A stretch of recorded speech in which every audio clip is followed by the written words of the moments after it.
everybody. It is Sunday, March 15th, 2026, and you're listening to the Super Gamecast. I'm Bronson Fiore, joined by the Donkey Doo, Mr. Crabtree. That's me, Duncan Crabtree. Hello. How you been, man? Hey. It's been, you had last week off. You had some family and house stuff go down. Yeah. I've been doing lots of cleaning and reclaiming the lost territory of my home. Yeah, I know when you were telling me about the literal garbage piles from a previous roommate situation, I was like, oh. Okay. Yeah. It hasn't been great. But now it's way better. Alright. Go on. I've been doing that and I've been playing video games, and that's really it. I've had an otherwise uneventful week. I have probably played more video game the past 2 weeks than I have over the past 5 months. Oh, I did have one major thing happen to me since I was last on the podcast. Yeah. I learned to eat burger. Explain? Well, you see, I have avoidant restrictive food intake disorder. Yeah, that I know. You have RFID. Yeah. So previously, I could not eat burgers. Okay. Because they were not on my list of foods. And that is until a while back, I tried a Big Mac with nothing on it, and I was like, oh, that's fine. Yeah, I can eat a Big Mac. It's kind of good. Is it... Okay, but nothing on it, do you mean just patty? Just patty and cheese. Oh, bro, I got you. Okay. So I decided to start experimenting. I'm like, if I can do the very plain, thin, almost fake burger, then I can just start trying other burgers. Because the last time I had a burger before that, I was on a trip to Portland. All right. And everyone was talking about how great this burger place was and how, we all have to go and sit down at this burger place. And I was like, I guess I'll try it. I'll give it a shot. Yeah, right? I was about to say, every time you bring up RFID, I'm just like, I would lose half my willingness to travel. Right. Because half the reason I love travel is food.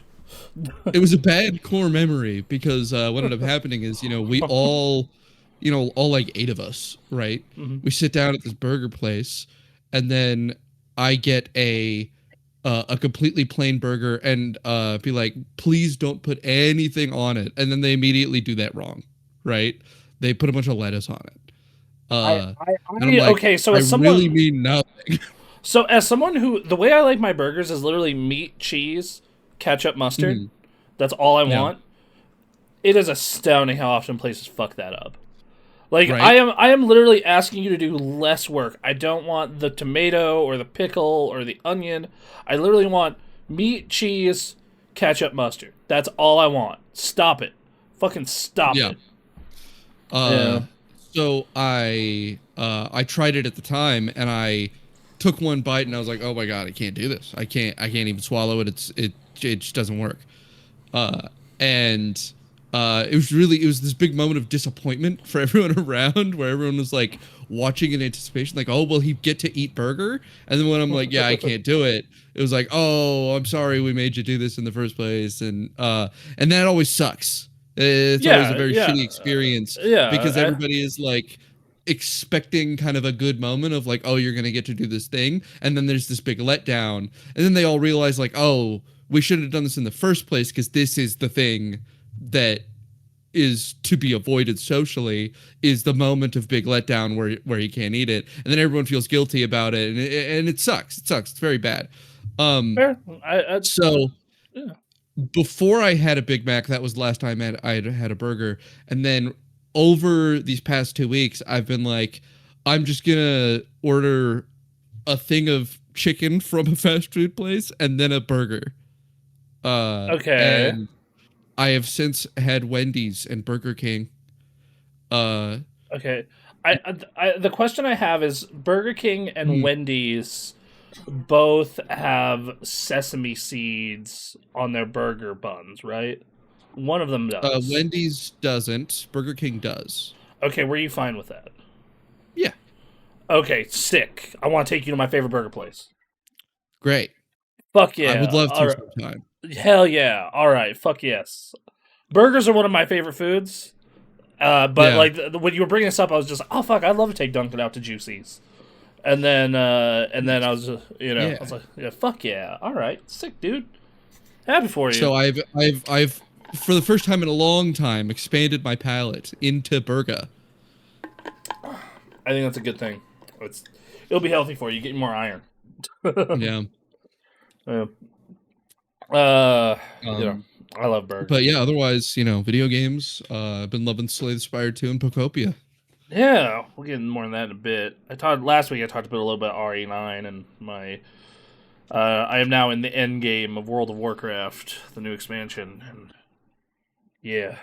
I have questions about RE9. Are you an RE lore guy?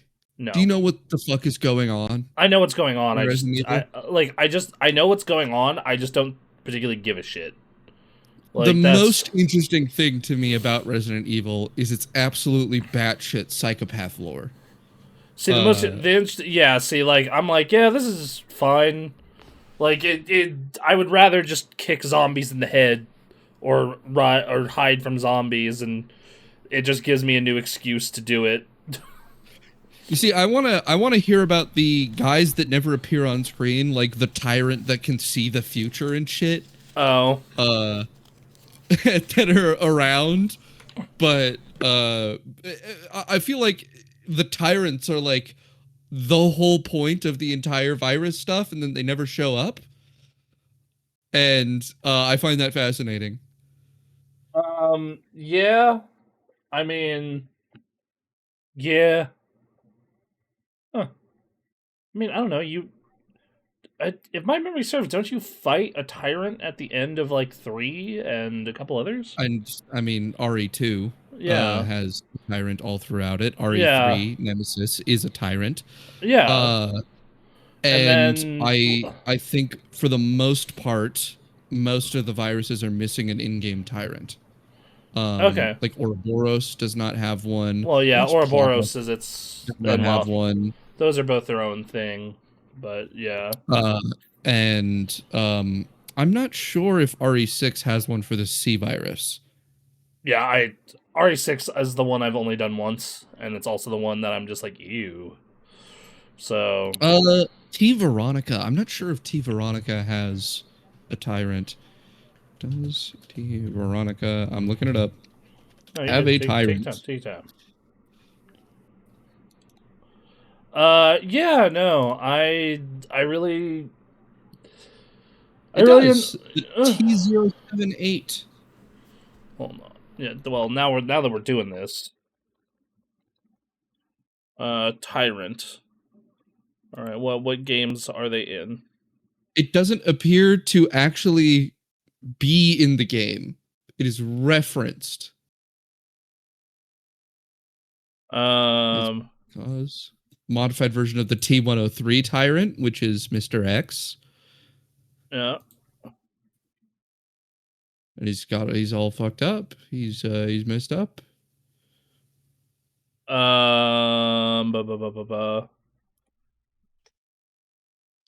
Let's see. I'm looking up something here.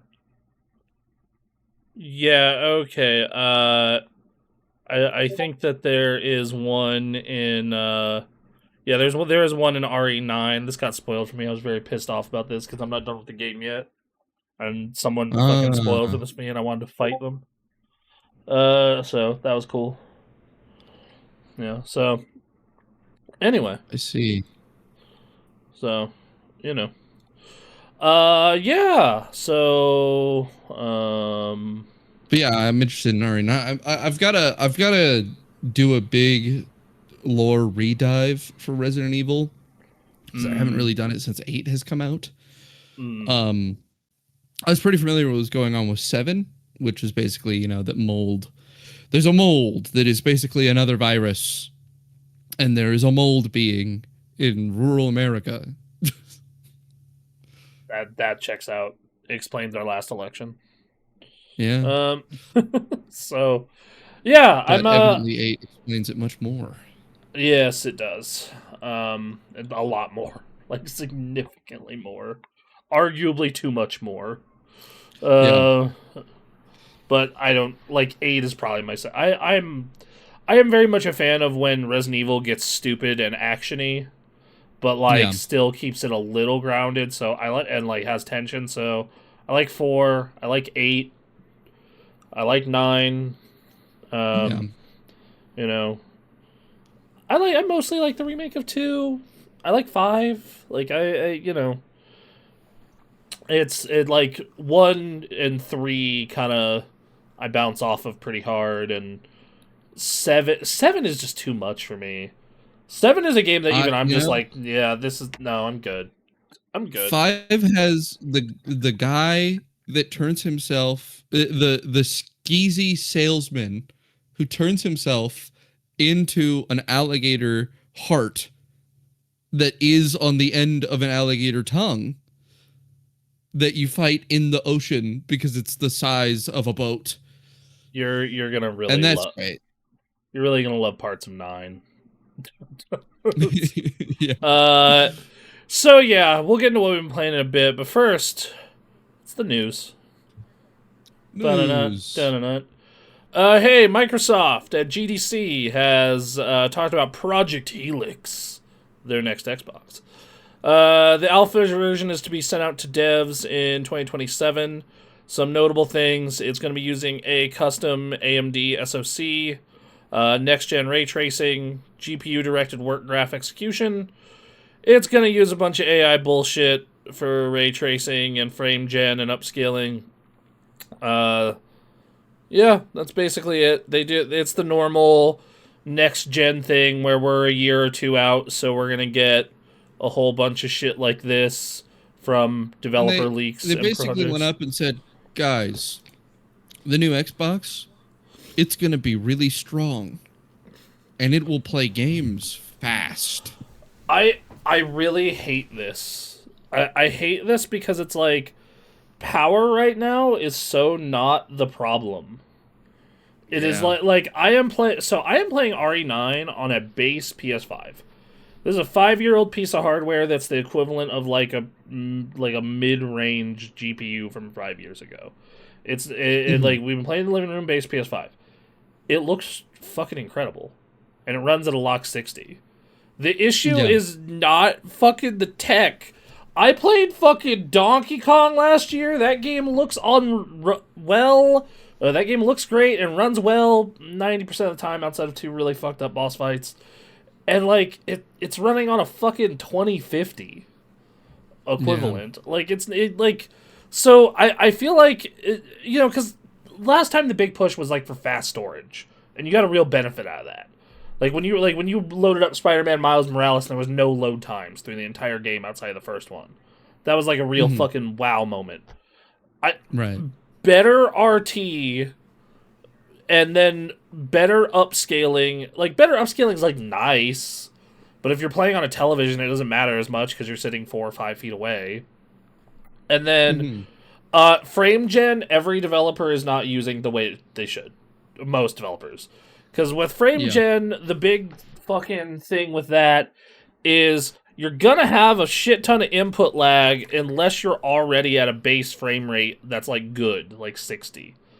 So, but that's not the way they're using it. Like the Borderlands people say, turn on frame gen, even though our they're game using runs it to close the gap up to the frame rate that players actually want to be at.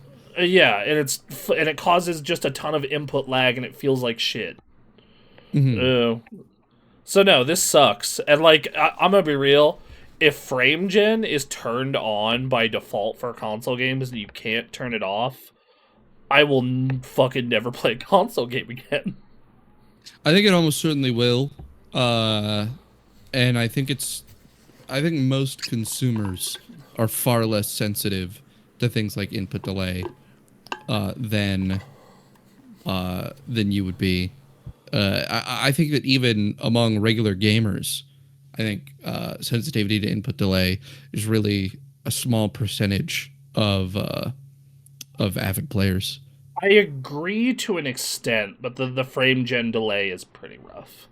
It's not cloud rough, but it's pretty, especially depending on what your base is. If your base is like 55 or something, sure, whatever. But like if your base is like 18, it's gonna feel like 18, and most players will notice at that point. Yeah. Yeah, I don't know. I think that this push for we're gonna make it look so good is stupid at this point. I think this it coincides well with our second story here, in that I think they are pivoting away from the no guys, you don't need a box. Which is what this next story is that this is an Xbox announcement. Looks to have been pulled offline after new gaming boss Asher Sharma takes charge. So, Xbox was previously running a ad campaign that was "This is an Xbox," which is I wish I would have bought those stickers when they were on sale. I'm so mad I didn't. right, which was displaying that you could play Xbox games on a ton of different devices via cloud gaming. Yeah, I'll run the little ad here. All right, go ahead. Yeah, and they're trying to get you to be like, oh, hey, well, I could use Xbox Cloud Gaming Services, and I could just buy Game Pass without getting an Xbox. And it made a lot of people feel like, you're a fucking idiot for buying an Xbox, you stupid piece of shit. Why would you buy an Xbox? Everything's an Xbox. So I think that a major push towards being like, look, this thing's powerful, it can do a whole lot, is coinciding with them going, we're not pushing cloud services nearly as strong. We want people to purchase the box, right? And so they're back to talking about how good the box is and how you're gonna love our new box. You should buy the box.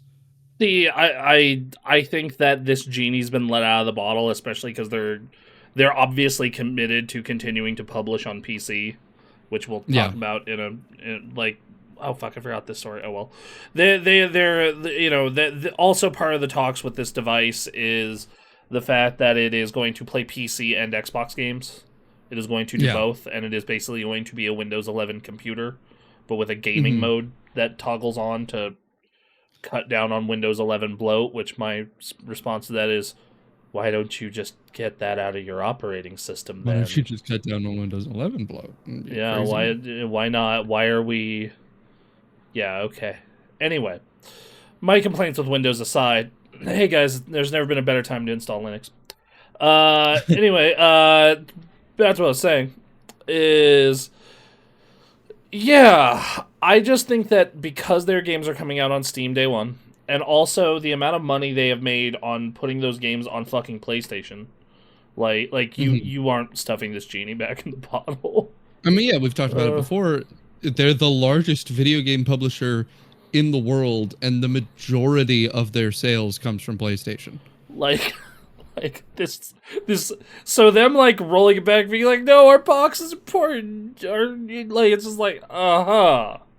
You know. Anyway, I'm gonna go make a bunch of games for the PlayStation and the computer, and the Switch. I mean, you're a computer now, so people just buy stuff on Steam on your new box, right? All right, cool, thanks. Later. Now, I did have an experience yesterday that made me think, oh, this will be kind of nice, actually, when it comes out as the Xbox PC, because I have a number of friends who are locked into the Xbox ecosystem, and they only play games on Xbox, and they all hang out on Xbox Live, and that's how they play games together, right? And I have to use the horrible Xbox app on PC to talk to them. Miserable. And we have to check every game for cross-play compatibility if we want to play together. And a lot of games still aren't putting in their cross-play. Yeah. Right? So, specifically, there's a ton of indie games or games by smaller publishers that I want to play with my friends that they can't play with me because they're on Xbox and they don't have PCs that can handle anything. My buddy was trying to play Diablo 2 with us recently when we were on a big Diablo 2 kick. Great game. And it has cross save, so I was able to go to Xbox and play with the Xbox people, but then I have other friends who don't have Xboxes, and so I kept having to switch because one of my buddies that's playing with me constantly is on Xbox, and one of my buddies is on PC, and they both don't have the other platform. So the thing is, though, this new Xbox is going to be like a grand plus, right? Mm-hmm. Like everything in the world saying $1,000, $1,200. There are some leaks saying up to 1,500, which maybe they have multiple SKUs. And at that price point, I am just like, let loose your chains, brother. So be free of your chains and go build a fucking computer. I think these friends care a lot about their library. Not in that they're like actively thinking, oh, but I'll lose my library. But they're going, I'm going to spend, $1,700, $1,400 building a PC and then not have any games on it. And have to spend another $100 on games that I want to play. Okay, but like that. In the meantime, just keep your fucking Xbox around for your old shit. So what this presents to them as an opportunity is the ability to be on Xbox still and start making a PC library. And I mean, it just evaporates the issue, right? The issue of, can we play together? Yes, we can. You have a PC. The only people who won't be able to play together are the people on PlayStation trying to play with people on PC. And even then, that's not as much of an issue because most games come to PlayStation immediately after or the same time as PC because people actually buy games there. Right, but if my buddy has a PlayStation and I don't, then we're not playing together. If he's playing on PlayStation and I'm playing on, on PC. Yeah, right? It depends on the game, Xbox is going to have this slight advantage where, but also disadvantage because it makes them competing with PCs.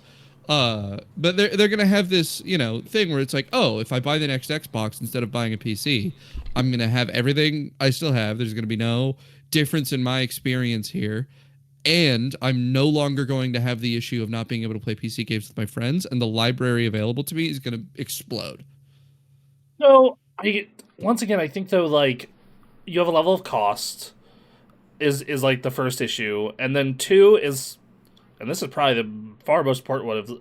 I don't believe Microsoft can execute on this worth a shit. I have, I have that full screen experience installed on my Ally X in the living room, and that experience sucks ass. So like, and I'm thinking about like what I'm trying to like abstract this onto a console that can flip between, because there's a bunch of weird publishing stuff where for their backwards compatibility stuff to work, this thing needs to be an Xbox. Like, it needs to function and have the guts of an Xbox and be labeled as an Xbox. But they also want it to be a computer. So, and this is what I think it will be, and this is not a guarantee, this is me. I literally think it is going to have to reboot and go into Xbox mode to play Xbox games. And then if you want to use the PC functionality and the PC launcher, the PC stuff, it will have to reboot and go into PC mode. And I think that's certainly annoying, and that will probably be the case. But I also think that that's not going to be a huge stretch for people who are already in the Xbox ecosystem. It's hard to get you out of any ecosystem once you're in it, right? So the very stupid idea that Xbox has here is giving people a soft off-ramp into the PC ecosystem.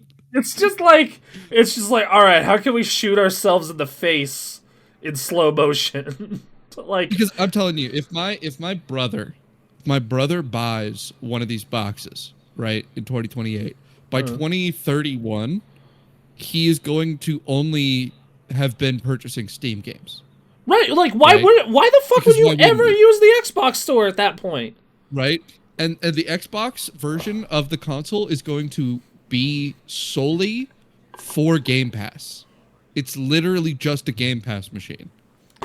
And it's like and then once his entire library is on Steam, and then all of Xbox's PC library, is on their Game Pass, it's gonna be like, well, he's looking at the next console, or looking at upgrading. He's gonna go, I could just get a PC. I have all my games there, right? Yeah. Also, here's so I've always had a PC library, but when I started PC gaming in 04, right when Steam came out, I had like 10 games on Steam, but I was mostly playing on console. 2011, kind of build out the Steam library a little bit on my college gaming laptop. But then, like, on 2016, I make a big transition to PC for the most part, right? Mm-hmm. And which means I had to rebuy, like, a decade of video games, essentially. But because Steam sales happen, like, big ones happen 3 to 4 times a year, and some of these games get cut down to, like, clown-level prices, like, you can get Rise of the Tomb Raider for, like, $3 a lot of the time on sales, for example, right? Yeah. And it's just, like, I ended up rebuying most of my PlayStation games that have been ported to PC for like pennies on the dollar, and I did over time. So even now, like, I have a lot of PlayStation games in my PlayStation 4/5 library, but even then, I ended up rebuying them on PC for like $5 just slowly over time. And I think that Xbox is killing itself even more, because I have a lot of feeling a lot of people are going to do that. They're going to be like, oh, I own that on the Xbox app, but that thing sucks, and this is only $5, and they're just gonna. Well, no, it's gonna be in their initial purchase. They're gonna go, well, I'm just gonna buy this on Steam, right? Yeah. Because they're gonna get used to using Steam. Because the fact of the matter is, the Microsoft Store is never gonna have. Now, hold on. Let me boot up the Steam new releases and find the first porn game. The Buried Pillars. Right? There's a bunch of stuff on Steam that people are going to go there for that they are not going to get on the Microsoft Store. Well, the Microsoft Store's like sales don't happen as often or aren't as good. Like, I out of curiosity, I booted up Steam and I'm like, all right, what's on sale right now? Huge Square Enix publisher sale. Get Bravely Default Flying Fairy for $10 off. That game's like not even a year old. They've got these huge sales. There's just way more reasons to use Steam most of the time, and they're gonna get the situation where the situation I'm definitely going to be putting a bunch of my friends in. Slay the Spire 2 comes out, right? Yeah. And it's got. It doesn't have an Xbox release yet, but it probably will, right? Slay the Spire 2 comes out. And I'm on PC, and it's not crossplay. And they're going to go, well, I'm going to buy it on Steam. I'm going to buy it on Steam so that I can, play with my friends, because that's where they are. And then they're going to be used to using Steam. They're going to use Steam for way more because of all these sales and all of these things that beckon you over to Steam.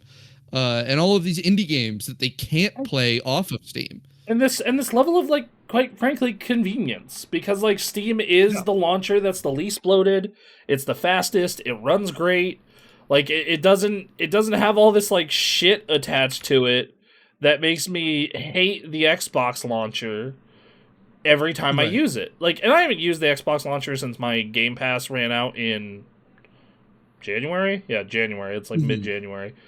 And I haven't really felt the need to go back. Like, I haven't even turned my Xbox on since Game Pass turned off. Like, it was just like that price increase outside of buying individual games has entirely gotten me off the Microsoft ecosystem.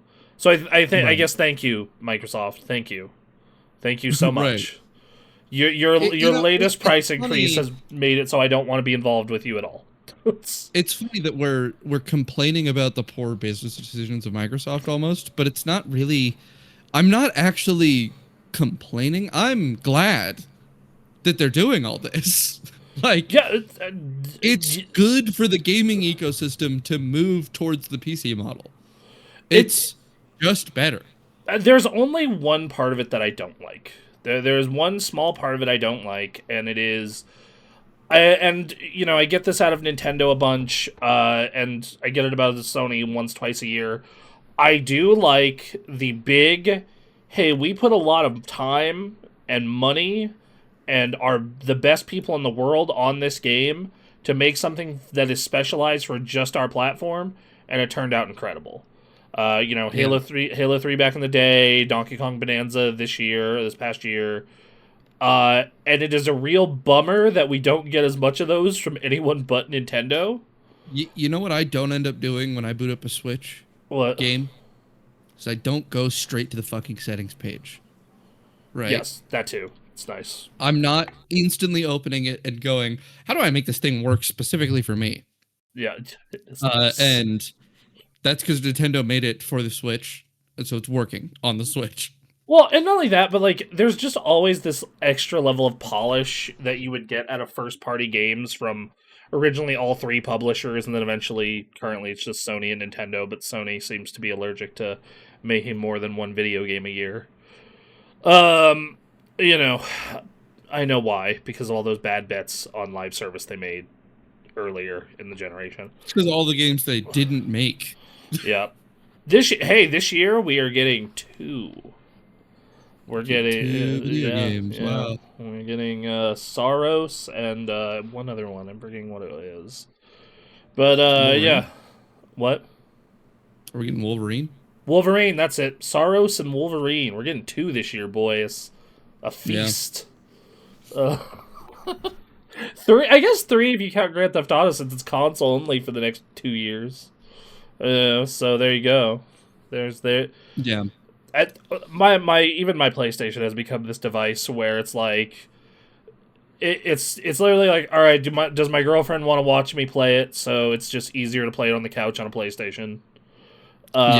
Or does the PC version run like big poo poo or crash all the time? Great, I'll go get it on PlayStation. Otherwise, it doesn't get turned on.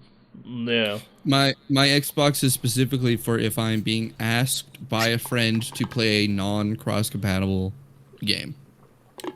Oh, that's dude, really it. My Xbox is even worse. My Series X is literally to play 360 games. Yeah. That is what it is for. It is a and to test audio equipment. Because fun fact, the Xbox Series X actually has a pretty good sound test set up for a surround sound system. It will ping every speaker in a specific order, so you make sure all your speakers are working correctly. That's funny. It's really funny. Like when we installed the new sound system last year, it was like, I was like, fuck, how am I going to test to make sure all the speakers are working? Oh yeah, the Xbox has that sound test set up. It also I also used it to test.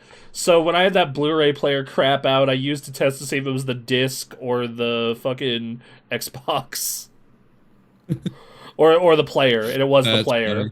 So thanks Microsoft. You make sure my other hardware works and let me play 20-year-old video games.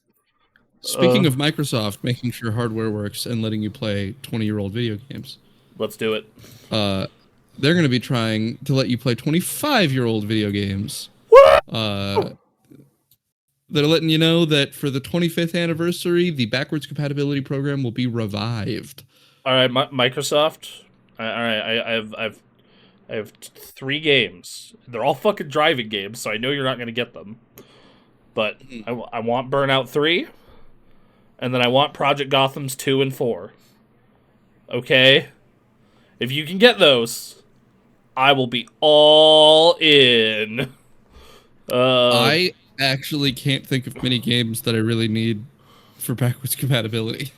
I wouldn't mind. Like, they put out those Tony Hawk remakes, so I'm, like, not as jonesing for the old Tony Hawk games. Like, I'm trying to think of, like, specifically Xbox and 360, because everything else works. I'd like NFL Street. Like, the problem is it's, like, all shit that's licensing hell that I really want, so I'm never gonna get it. Like, the Project Gotham games, like, you'd have to go relicense the cars. NFL Street, you'd have to go get the NFL license. Mortal Kombat Deception they could do. They could talk to Midway about that, or I guess who WB owns that now. But yeah, so it's like most of the shit I really want to play like is already there. Like I can play Chaos Theory, I can play Crimson Skies. Now if they really want to make me happy, what they could do is find a way to get original Xbox Live working so I can play Splinter Cell Chaos Theory 2v2. I mean, original Xbox Live is working if you bust out the 360. If you bust, I do have a 360, and then yes, I already know how to do that, and there are there people who play is it. absolutely a community for Call of Duty Modern Warfare 2. Still Yes. getting into matches. Well, yeah, that I did it last year. Last year I like played the new Call of Duty and I was like, this game is bad. But I'm like, maybe I am being too harsh. I'm gonna go play some old Call of Duty games. And I loaded up Black Ops 1, a game that I have memed on forever. And I had a real Thanos moment of perhaps I treated you too harshly. Which was fun. And then I loaded up Modern Warfare 2 multiplayer. First off, Modern Warfare 2, man, that a game like that's never going to get made again because it's too unbalanced and fucked up. But holy shit, it's still fun. Modern Warfare 2 fucking rules. It's cool, like it's such an unbalanced shit show. I like getting into the lobby of a Burger King and doing a shootout. All right, look, man, you get dual shotguns. You just run around and ice people at like full. Yeah, just ooh. Modern Warfare 2 still holds up. It's just and you like the only way you can really play it is on the Xbox because the PlayStation lobbies are kind of dead. You can still win matches, but it's hard. And then on PC, it's just filled with hackers unless you go into the custom servers. So there's an issue. There's actually been an issue since. In Modern Warfare 2, there's been an issue since back in the day that just never got fixed, where if you kill somebody, if somebody kills you, and then you pause your screen to see the map while the kill cam is going, you can see the map locations for the entire enemy team. And so apparently there's an issue where it is impossible to get a kill streak now for a nuke, because if you're doing that well, the player base is so small, they all know exactly what to do. If you're doing that well, and you get to like 20 kills and you're 5 away, everyone will just pause the game when they die, find exactly where you are on the map, rush there, and insta-kill you with a grenade launcher. So first off, that's hilarious. But I'm looking at like the original Xbox games that work on Series S or X or even an Xbox One. And like, yeah, they kind of have all the ones you'd want except for like Burnout 3. Like they got the Dead or Alive, they got Crimson Skies, they got Conquer, Blood Rain, Blinks, Black, Jade Empire. All the Star Wars games. They got Ninja Gaiden Black. They got Otogi 1 and 2. The Oddworld games. Panzer Dragoon. The First Prince of Persia. Psychonauts. Morrowind. King of Fighters. Splinter Cell Chaos Theory. Time Splitters 2 and 1. Like, really, like, I'm looking at this list and, like, I'm like, okay, you're missing Burnout 3. You're missing PGR 1 and 2. You're missing Splinter Cell 1 and 2. And then I'm like, I think Morrowind doesn't have the DLCs, possibly. Probably. And the thing is, like, you know, they got Gun Valkyrie, they got Max Payne. I know that some people are going to be like, well, they don't have the Halo games. It's like, yeah, dude, Master Chief Collection exists. Yeah, they have alternatives. They don't want you to have the Halo games. It's just like Fable 1 has Fable 1 Anniversary, so it's like you don't need that. Actually, I want that though, because Fable 1 Anniversary is too different. They have Manhunt. Like, there are a couple. Like, the problem is all the games I want are like, once again, they're in licensing hell. So it's like I know I'm not gonna get them. Besides Mortal Kombat Deception, you know. Man, I should play Fable 2 again. You should. It's a fun. And then I like the 360 library they have is like way bigger. And the 360 library is extra. Like, the only things I can think of that don't function from my library is like PGR4. So I'm like, okay. Yeah, I literally don't know a single 360 game I own that isn't there. Maybe bring back the entire Xbox Live Arcade library. That'd be good. I That'd be would. insane. That'd be A lot of those ridiculous. work though. Like Geometry Wars still works. Yeah. Bring It still works. Like I have plenty of there's plenty of stuff that works. Hey, I need to reclaim my title as the world record holder for all top 10 spots in Baby Maker Extreme 2. Oh, you mean the XLA games? Not Yeah, the Xbox Live Arcade. No, it was XNA, the fucking indie shit show. The indie barely anything stupid games. Yeah, Give them okay. all back. I have a couple of games on there I like. Man, one thing that I do not like about this is some games are backwards compatible, but the licenses aren't renewed, so you can't buy them currently. Like, if Daytona USA was purchasable, I would buy the fuck out of Daytona USA. Get me into Fortress Craft. Wow, you can't buy Deadly Premonition? Oh, no, you can. What the fuck? Zombie Estate 2. You've always liked trash, haven't you? I love it. Okay, I was born in it, and I lived molded by it. I didn't see a good video game until I was already a man. That's true. I started on Sonic. You really? Depends. What Sonic did you start on? That actually depends. Sonic 2. That's a great game. Sonic 2 is one of the best games ever made. Yeah. I'm looking through their 360 list, and I don't know. They seem like they got all the big ones. Like they there's not much they're missing. Like they're missing. Okay, but here's the thing: the first game I have memory of, because I played Sonic 2 before I could, I was like barely ambulatory. Okay. Is Sonic Adventure. Sonic Adventure on the Dreamcast. That's 1/6 of a good video game. Yeah. No. Well, maybe not even that. Well, hold on.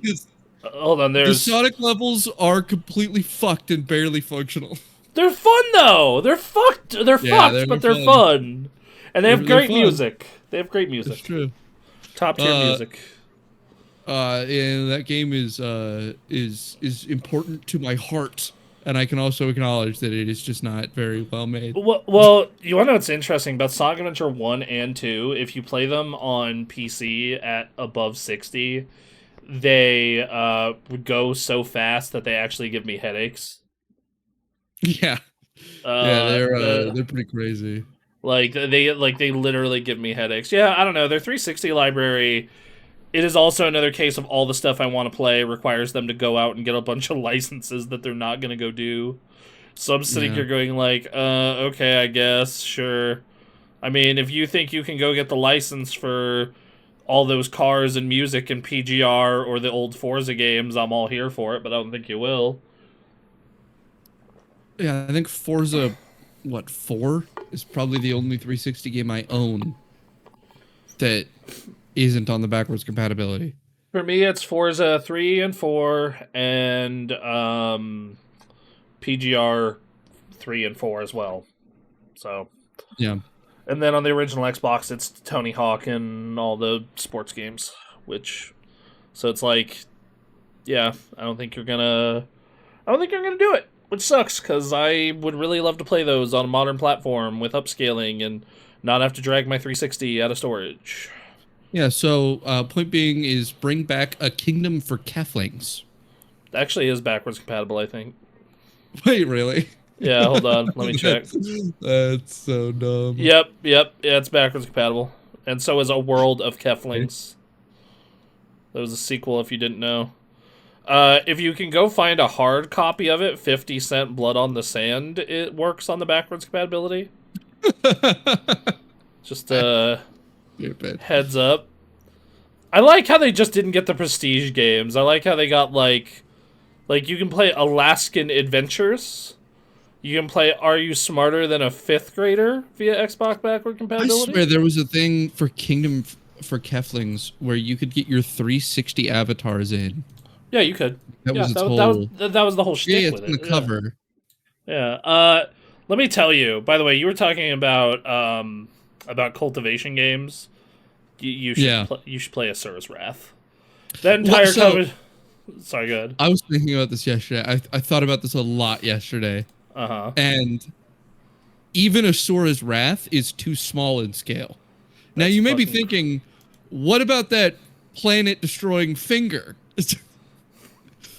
uh uh to which I would think if that's the absolute top end, it's still smaller in scale than a lot of cultivation stories. A Will Eternal, for example, uh its major climax in which Bai Chun fights the mortal renegade, uh is a 30-year fight in which they are the size of galactic superclusters, and the entire universe has been extinguished of all light except for the image of them fighting in space. And his four children grow up watching in the sky as their father fights a universe-sized being for 30 years. It's just, the scale is ridiculous. But also like a kind of important thing about the tropes of cultivation is that it starts on small scale. And so it needs to start with like human level fighting, and then Got it. slightly Okay. above human level, and then like midway, like the middle level of it is like continent obliterating Dragon Ball Z, right? I'd say I'd say the beginning of Dragon Ball Z is mid-level cultivation, and Okay. then the end of Dragon Ball Z is like the start of high level, and then high level there's like literally no examples. Maybe ooh, what's it called? Wonderful 101? That's The ending of no. Wonderful I 101? don't know. Wonderful 101's pretty like Earth centric. Like, yeah, the end of it, you have the protect Earth giant robot thing. I guess Bayonetta. I don't know. Bayonetta like at its peak, you're like killing gods repeatedly. So sure. Yeah. Uh, it's just like I mean cultivation, it just gets stupid in scale. It's that like, the characters at the top end of a cultivation stories are literally reality creating gods. Like they just they can do they're near omnipotent, and they're really just clashing on scales of omnipotence with one another. You really boil it down, it comes down to a power level, which is why I said the DBZ is probably the best analog, because when you get to that super high up end level of it, it's like who's got the better juice. Vegeta, what does the scouter say about his power level? Yeah. All right. All right. So back on track though. Uh, I think the only reason this is happening is because they figured out a way to do this with AI, and by do this I yeah. mean it's gonna be shit. It's I probably mean, gonna be really bad. if you're keeping up with like the current state of AI coding, one the introductory thing that people do that make them realize, oh shit, you can do a lot with AI coding now, Mm. is that they have zero knowledge of how to code a game, and then will make something like a wine wrapper from scratch uh, by just Mm. going into Claude and being like, make me something that lets me play Halo on Mac, right? Or make me a Linux converter for Halo, and then it just makes it. It just You could just describe that and it'll make it. And so I think that uh, video game compatibility is probably something that Microsoft, who's fucking obsessed with getting their AI in, is probably like, oh hey, it's gotten to the point where we can just ask it to make this thing compatible, and it'll usually do it successfully. Yeah, I have my doubts, especially because I have experiencing it in real time in World of Warcraft right now, where Yeah. like they made a new race. They're bat people. They're the Mm, Heronir. And Blizzard has said, "Hey, we don't really use AI for a lot of shit, but we do use it to help fit all these armors to all these different model types." right. And yeah, on a lot of the Heronir, it's fucked up. It's Mm, like super fucked up. In fact, one of the helmets of the game just turns into the blank asset blue and white cube. hell yeah. Want that helmet. Yeah, so give me that transmog. Give me the blue and white cube transmog.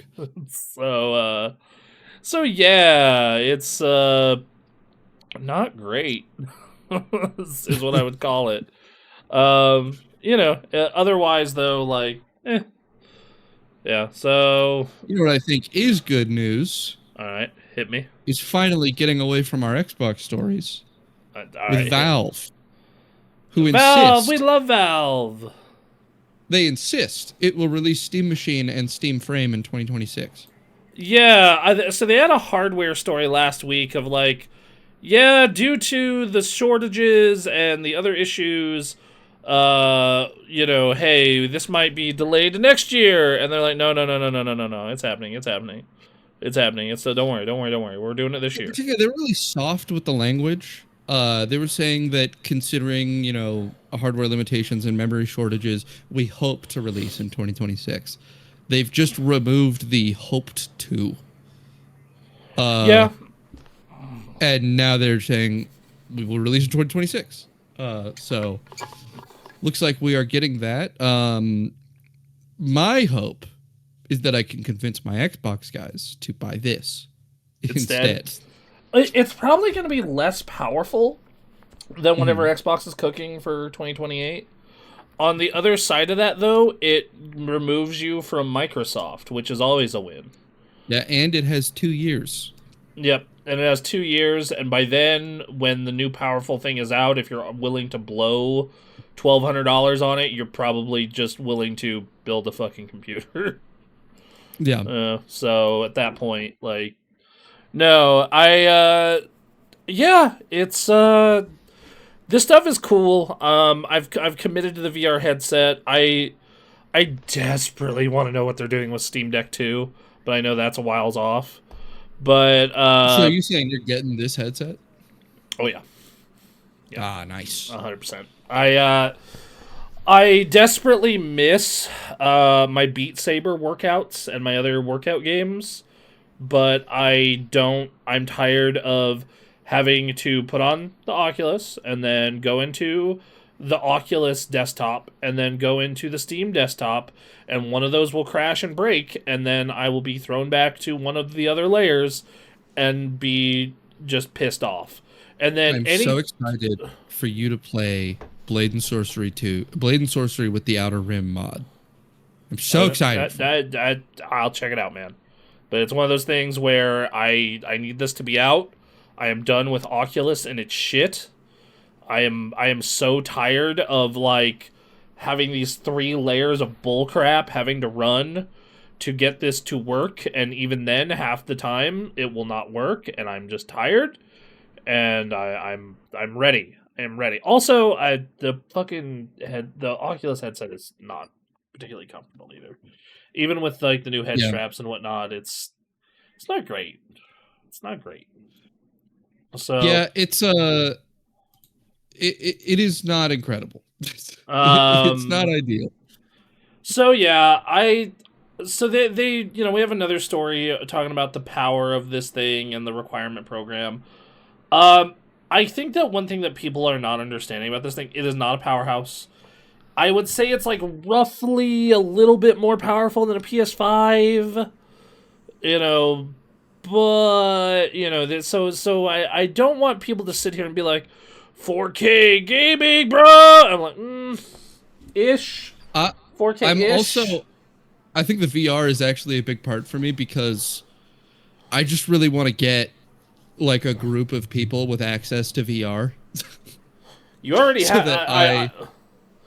I mean, Anthony is getting my headset as a hand-me-down, so you will have me, Anthony, and Aaron. So that's pretty good. That's pretty good, actually. We could get some stuff going like that.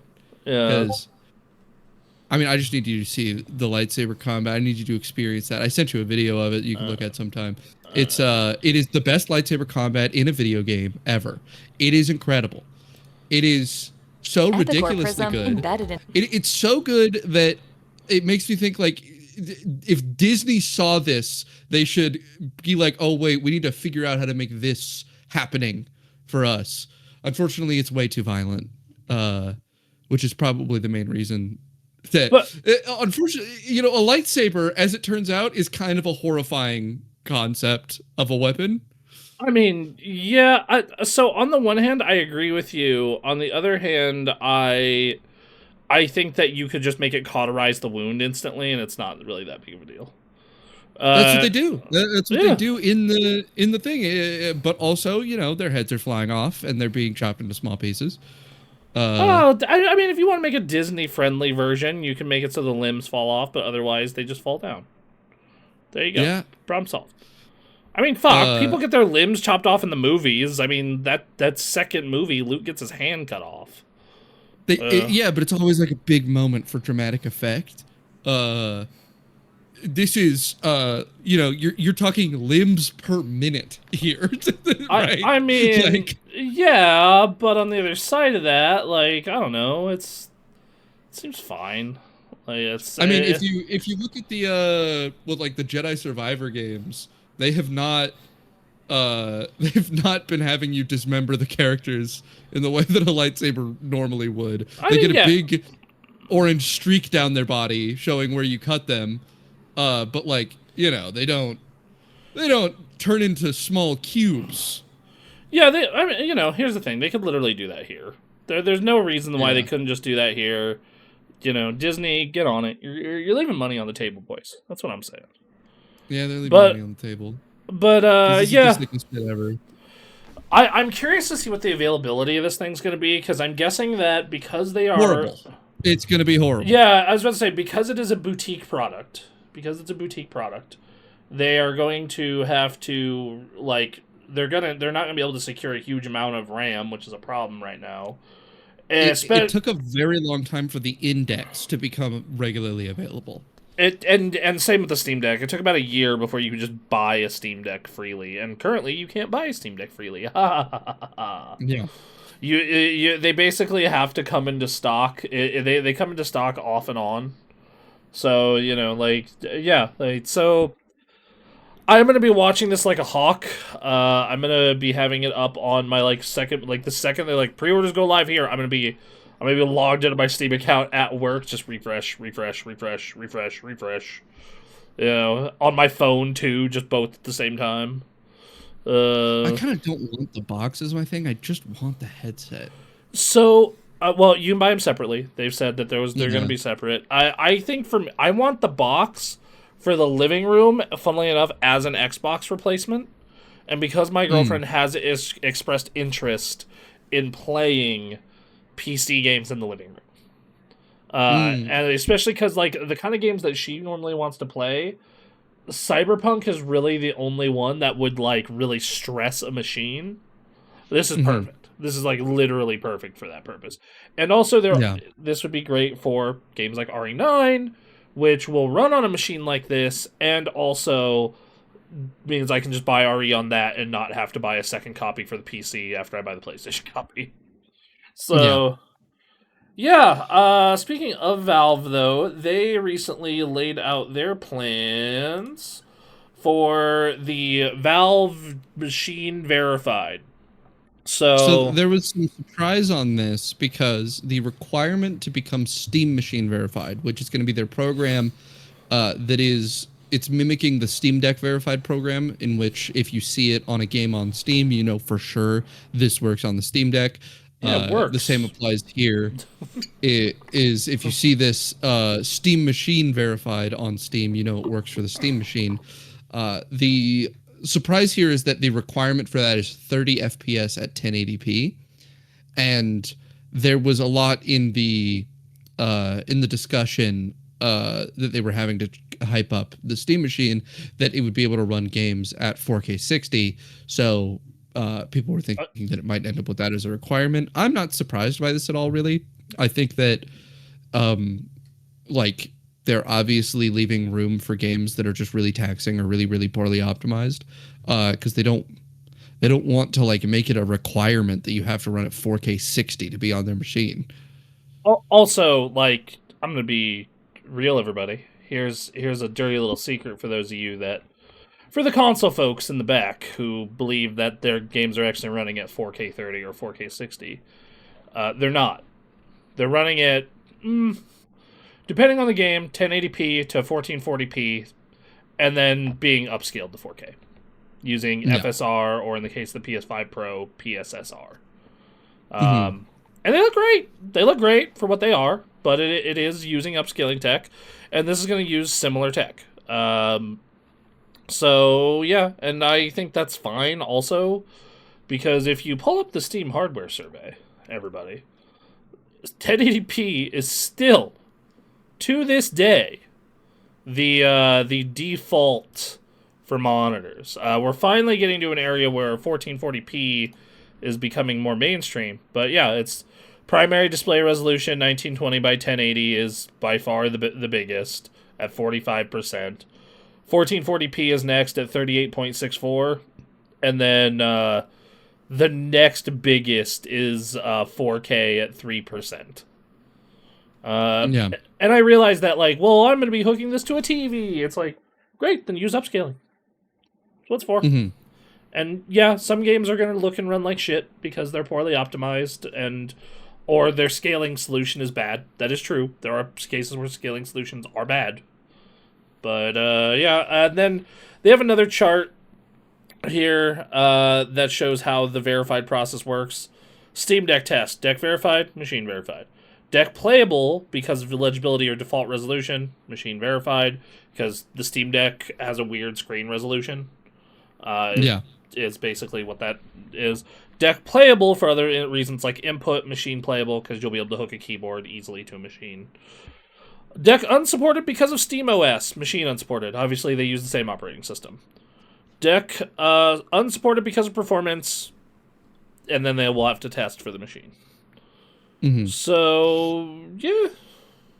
Yeah, so you got a couple of different categories there, and that's, I mean, it's a nice program to have.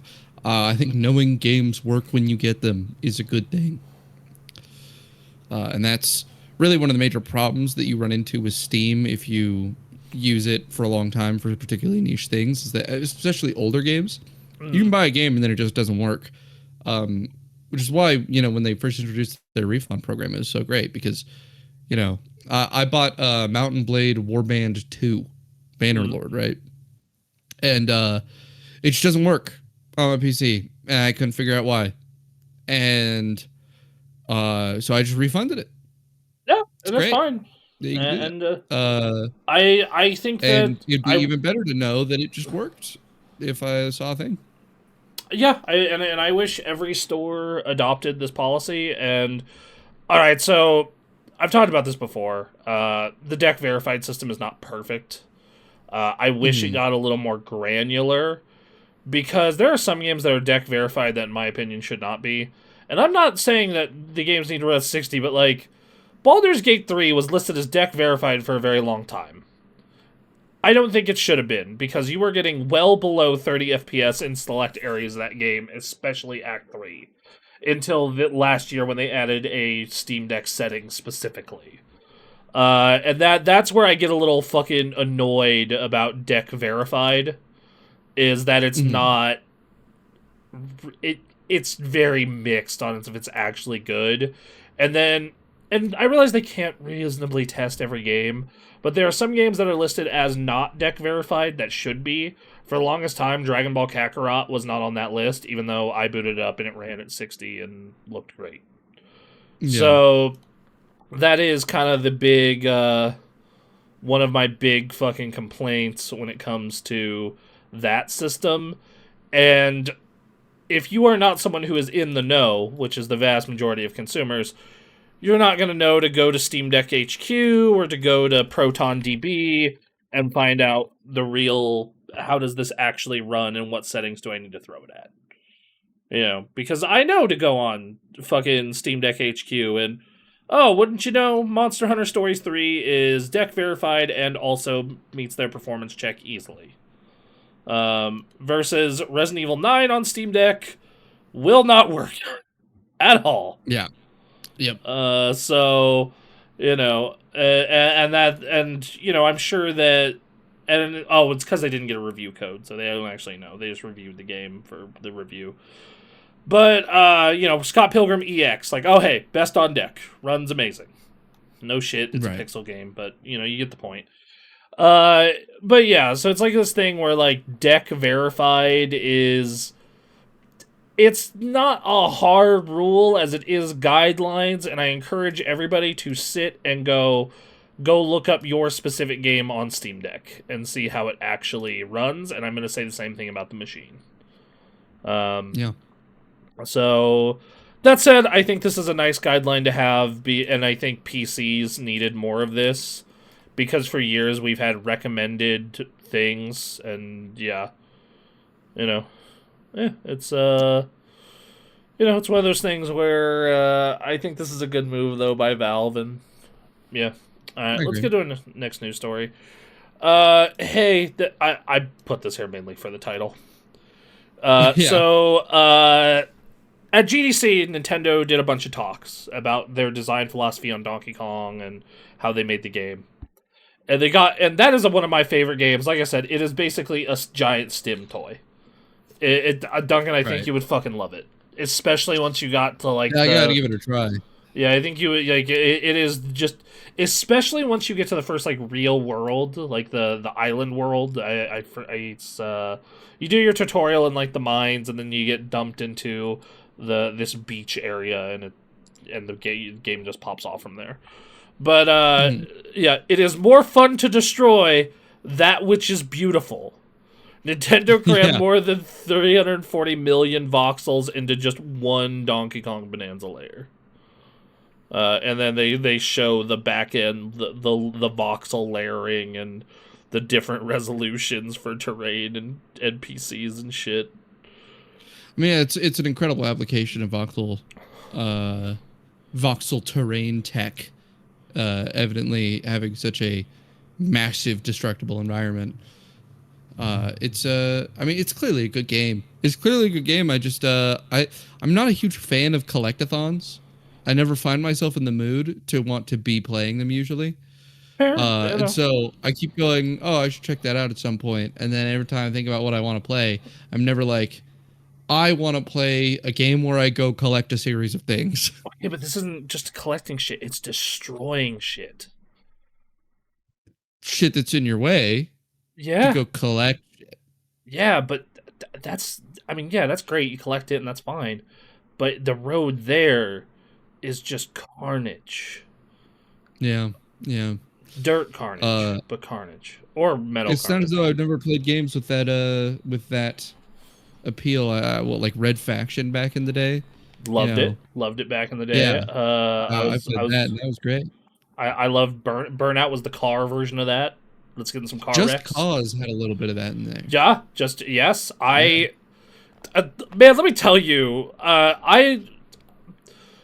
there's a lot of people who love to create for video games, like Minecraft, like that kind of thing. I am the exact opposite. I want to fucking destroy. I want to fucking like I think about like my times playing like WoW PvP back when PvP servers still existed. I loved fucking just shutting down an outpost with the homies. Just no one of the opposite faction is getting in or out of this motherfucker. I've always had this emptiness that I've never been able to fulfill because I really love the idea of building up something huge and then destroying something huge with it. And particularly in Minecraft, right? I've always really wanted to be able to play these mod packs that have like ICBMs and stuff in them. And big complex systems for the creation of weapons. And there's just no point in having that destruction and not wielding it against something, I can't just blow up random mountains. I need other people to destroy. See, I like that. I break them up though, because it's like, okay, well, I can't. Not many games give me the ability to destroy the environment and other humans, so like I kind of have to break them up. But yeah, no, it's just a fun quote and a fun piece of tech for a game that runs on, like I said, basically a 2050. And it's a amazing goddamn game. Yeah.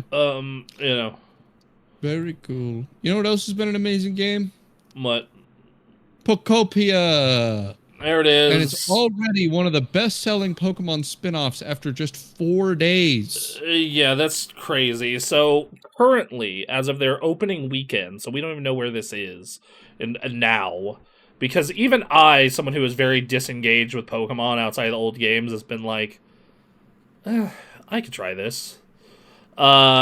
Is 1, 2, 3, 4, 5, 6, 7. This is like the 9th best-selling spin-off, and it is in the first weekend. That is nuts.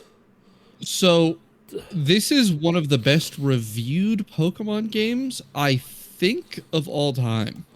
Okay, so it is an 89 on Metacritic, right? That's really high. The last time they got an 88 was Pokemon Y.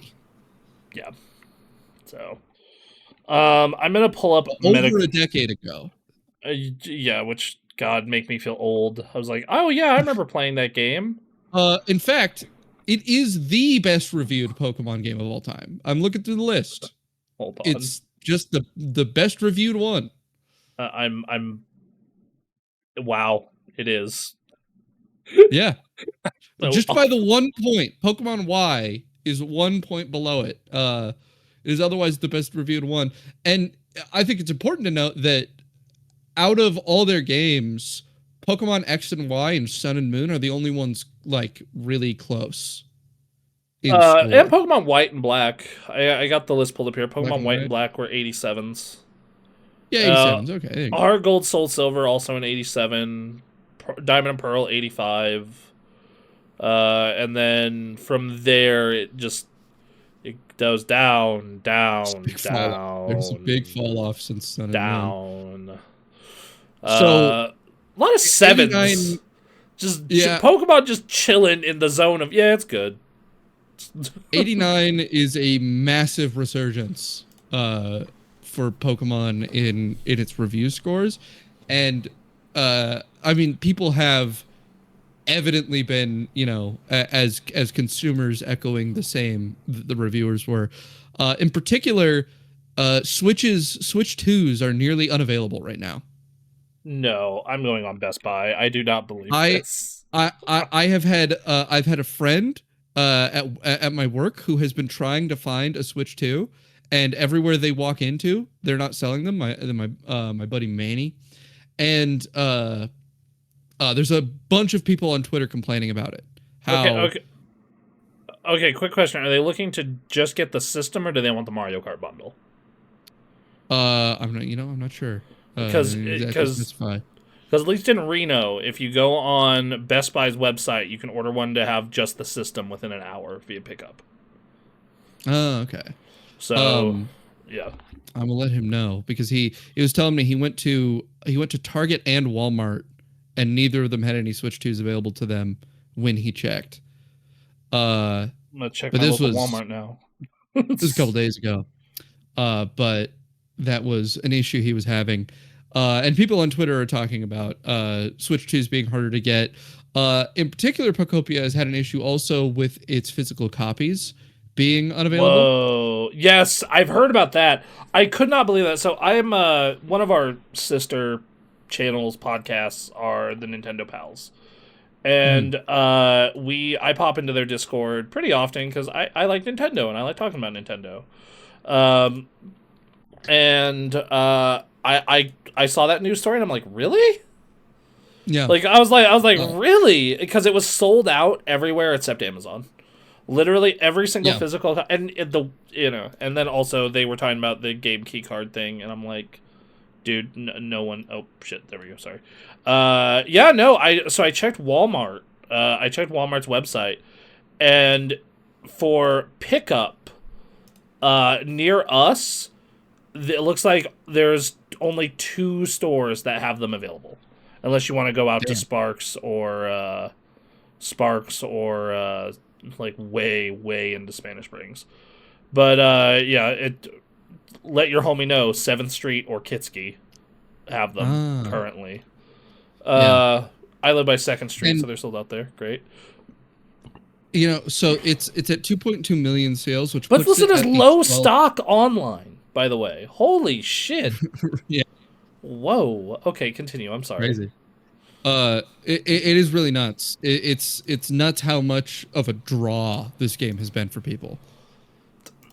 Yeah, look, man. When Nintendo said this was their big spring game, I was like, really? Yeah, I was really skeptical when I saw the trailers. Like, I was just like, Ooh, that's cool. That's gonna be fun. like, I didn't expect like, it to be such a deal. yeah, it was kind of like a shrug. Like, I'll check that out if it's once like I'm more free of my Warcraft prison. And then and then like I've heard nothing but amazing things. Like you and Ray have texted me about it, and fucking just multiple people I know are going ape shit for it. And I'm just like, okay, all right, Yeah, it's clearly great. So it's currently the 12th best, and that was after just 4 days. The 12th best selling Pokemon spin-off game. I do think it's important to note that it's not ranking in the best-selling Pokemon games because Pokemon games sell unreasonably well. Yeah. Yeah, like it's not doing Tears of the Kingdom numbers either. Like as far as Switch games go, because Tears of the Kingdom did like 10 million copies in 3 days. But, I mean, I know. Pokemon Scarlet Violet sales were nuts, and those games weren't nearly as good as they should be to get that many sales. Let's see, it was 28 million. So yeah, that and continuing the trend of, hey guys, when you make good video game, people want to buy it. Crazy concept. Yeah. It helps that if you have Pokemon, like yes, Pokemon, the Pokemon aspect. Because the thing about Pokemon is that if you make bad video game, people want to buy it. So, but they don't want to buy it as much or as many. Yeah. Well, because it's the second best-selling game they've ever made, Scarlet and Violet, and it is the worst Pokemon game. Is it the worst? Who's worse than that? Who's worse than the running at 15 frames a second? See, I played the Switch 2 version, so I was immune to this. It was a travesty too. It was I saw horribly, and the textures are awful on the environments. Well, they still are. The textures are still bad. They look like up-res PS2 textures. Yeah. I enjoy the game greatly, but there's problems. It was fine. I finished it this past winter over the Christmas break, and when I was done, my thoughts were this was fine.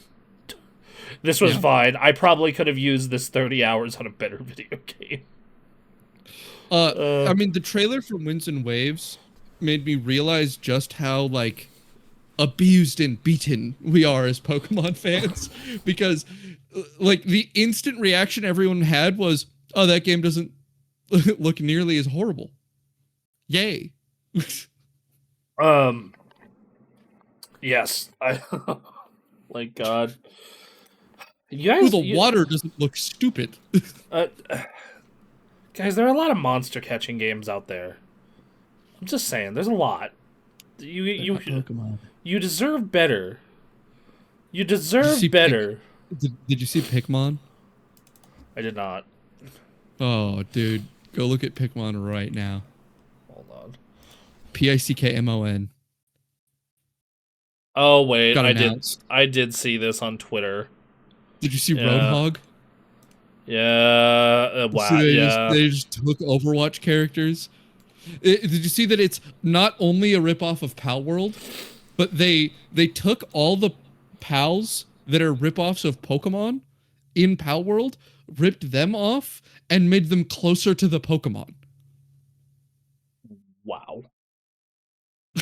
It's so Oh my funny. God, and the character even looks like Breath of the Wild Link. Yeah, it does. It looks exactly like Breath of the Wild Link. And even the Breath of the Wild motorcycle and the falling thing. Yeah.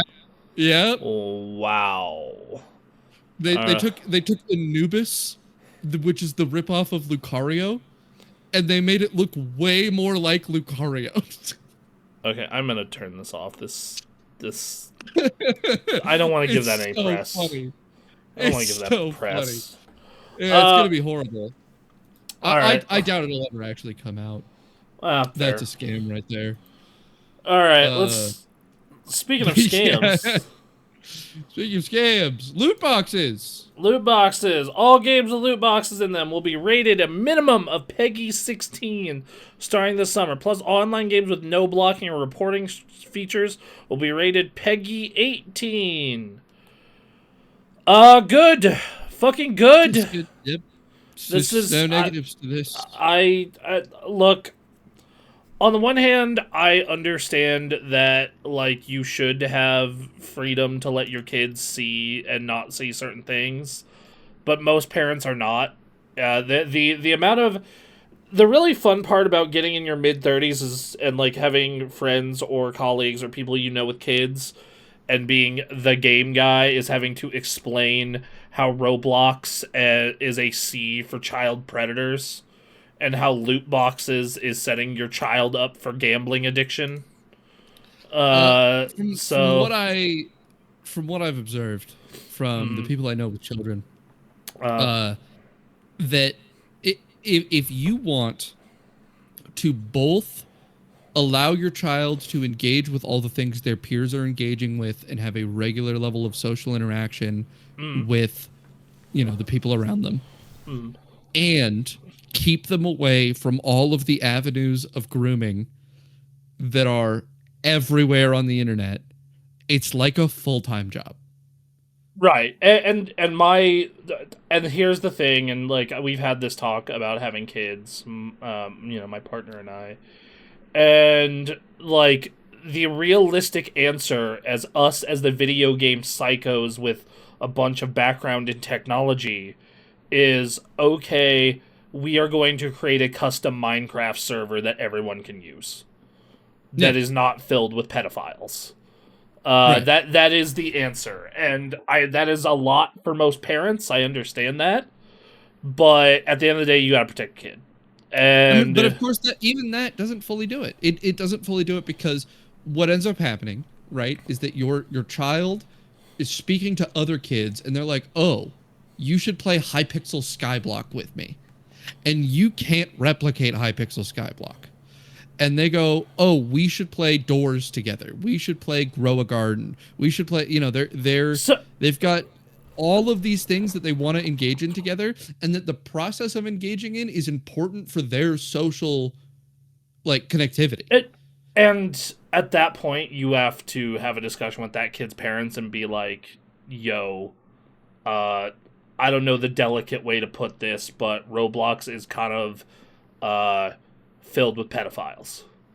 Right. The thing is just, there's too many other kids with too many parents, and some of them just don't care. Some of them go, I trust my kid, right? And they might be right. They might be right that their kid has the skills to avoid it, because some children are able to engage with these things in a safe manner, right?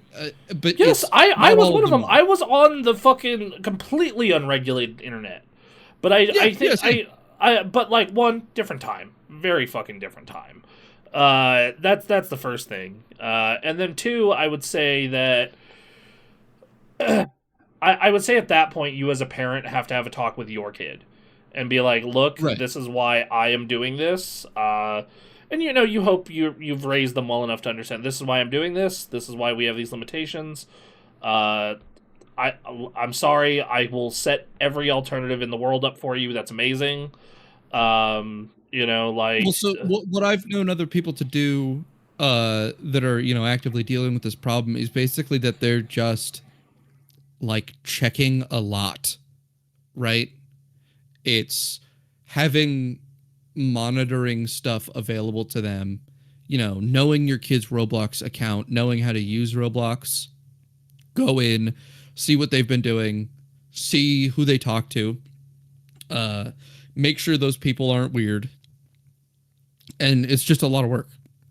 Right. And no matter what, you as a parent, which I know that this is going to be just shocking, I know, you have to go and fucking do a lot of work. No matter at the end of the day, it is, as a parent, you are doing a lot of extra work to protect your kids because this shit is fucked.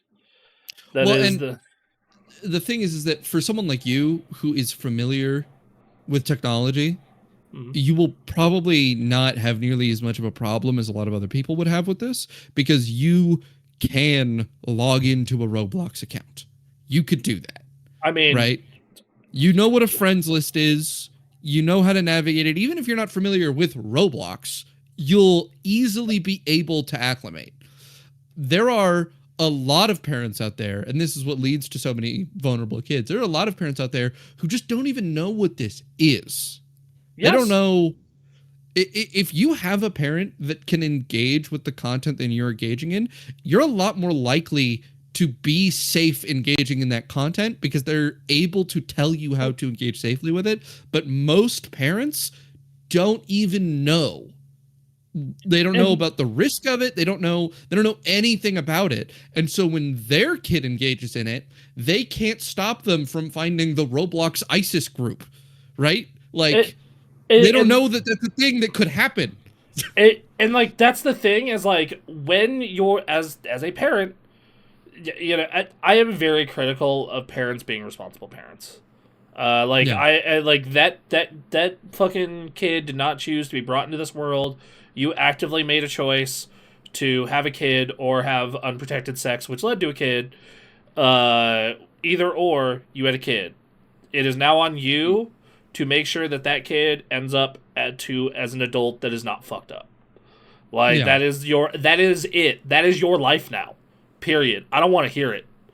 I don't want to fucking hear it.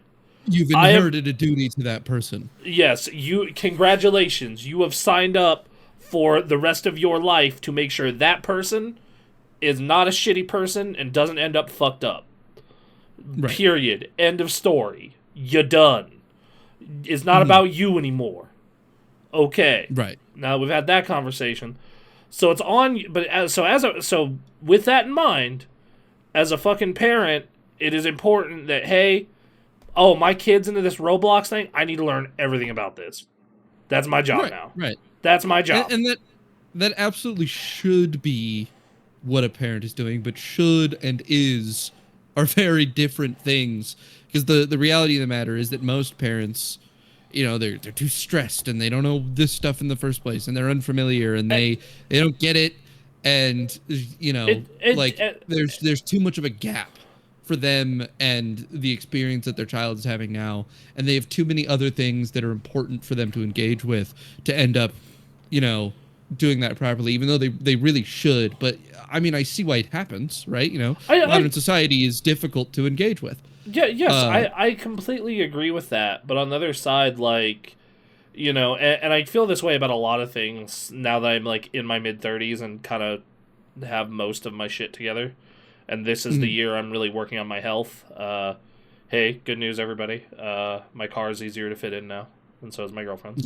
Nice. I've lost enough weight to where at least that's the case. But I get my fucked up leg checked out next month. Hey, sweet. Another W.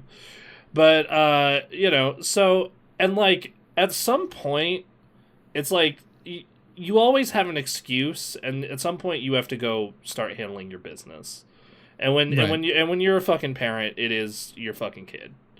Like that you know, your happiness means fuck all. I'm sorry. The second you have a kid, like and protecting your kid from the horrors of the modern day internet in a healthy way where they can still engage with their peers is one of those responsibilities. And I certainly agree. I just also know that's not the actual practical shakeout that happens for like most people. Which is why I think the story is an important one, and that you know, these sorts of ratings decisions should be made more often, right? Because the fact of the matter is that a lot of parents don't know what a loot box is. They don't know the danger it presents. And they find out in really bad ways, right?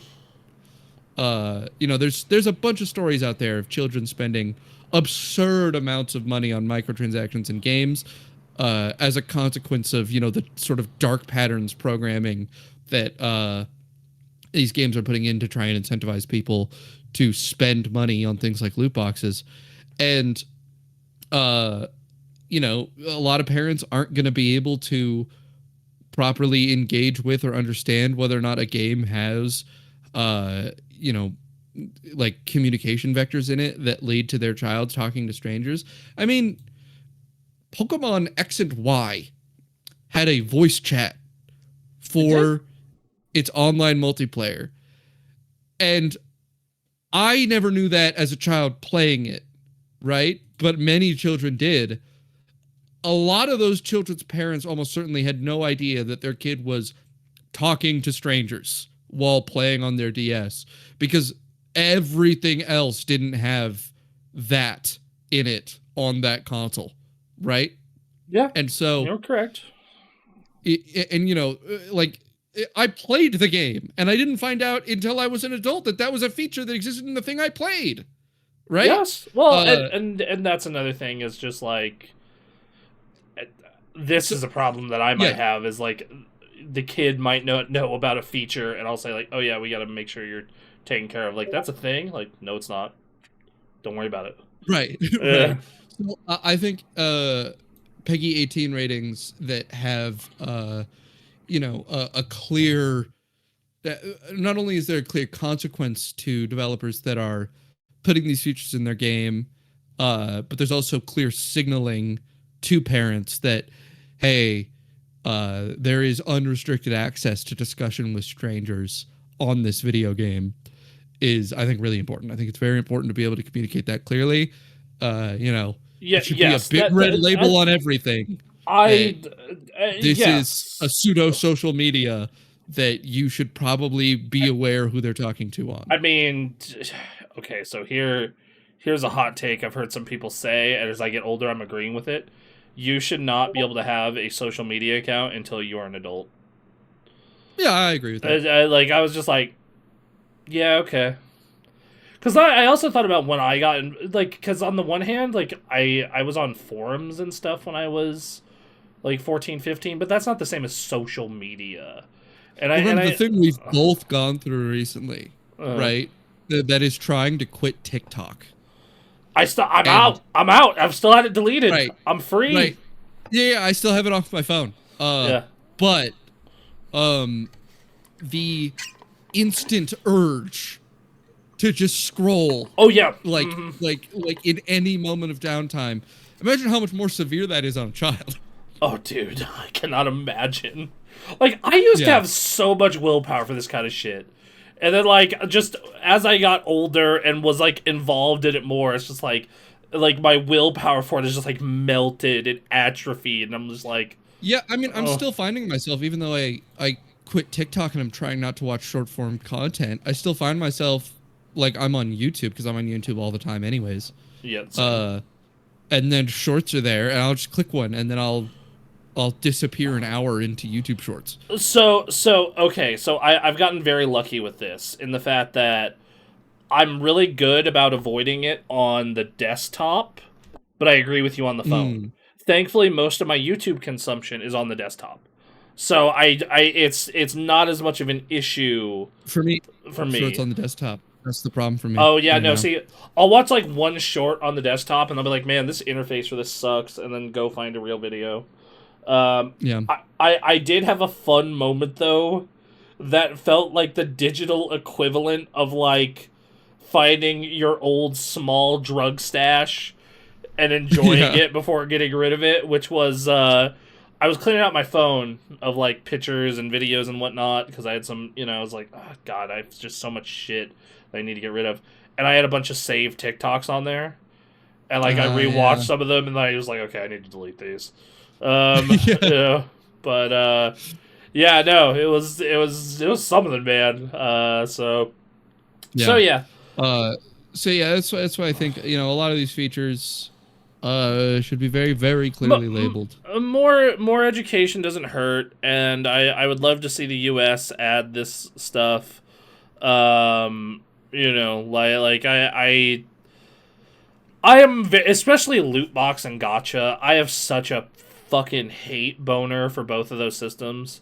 Because I've literally had the predatory effect of it done on me. right? Right. Like like I was just like, it happened to me.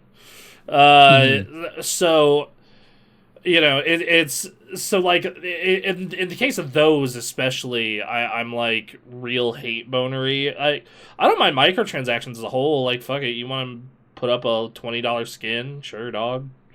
Like I was, I've been really involved in WoW recently, and they put out a housing pack where it's like, here, get all these springtime housing items for $25. Like, yeah, okay, sure. You want to make your money? At least I know what I'm getting, and if I want that, I want that.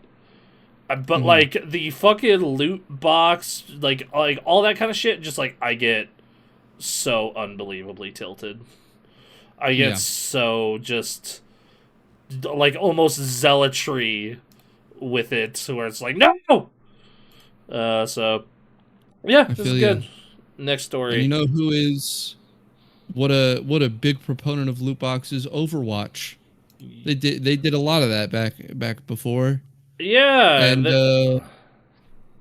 you know what Overwatch did is they kicked out Jeff Kaplan. They scared out Jeff Kaplan. Yeah, so Jeff Kaplan, well known for his as Jeff from the Overwatch team. If you watched a lot of the Overwatch updates back in the day, or Jeff, the creator of many of the really good quest design in World of Warcraft, and also one of the most infamously horrible quests in vanilla World of Warcraft. Fucking Green Hills of Stranglethorn on a PvP server, it gave me PTSD. Right. It's a big reason why that zone is nicknamed Stranglethorn Vietnam. So he did a big interview this week with Lex Friedman. And he reveals the exact moment. So here's what happened. Got a description for you, okay? So Blizzard, they sat him down. They said, "Wow, Overwatch has been doing great. Great job. Overwatch needs to make $1 trillion this year, or we're firing 1,000 people." So I'm going to use the exact quotes, but that's honestly not far off. And then he said, "That's ridiculous. We're doing great. Why would you do that?" And they said, "And $100 billion a month, every month there forward. And we're gonna shoot this puppy in the face. And if we fire them, it's your fault." Oh, Lordy. And so he said, "Wow, that's crazy." And then he left. He left the company. So I'm gonna give the exact quotes. In 2016 and 17, I felt very in control of the Overwatch team and of the game as a game director, working with Ray Grasecco as the production director. It felt like we were running Overwatch, and we were very, very successful in doing a good job. I think the fans were happy. As someone who was a fan, I was. And then he talks about Overwatch League and how it ended up being an albatross. And what ultimately broke me in my Blizzard career is I got called into the CFO's office, and he sits me down and he gives me a date, which at the time was 2020 and was going to slip 2021. But the time is 2020. He said Overwatch has to make an insane amount of money, and then every year after it needs to make a recurring revenue of an insane amount of money.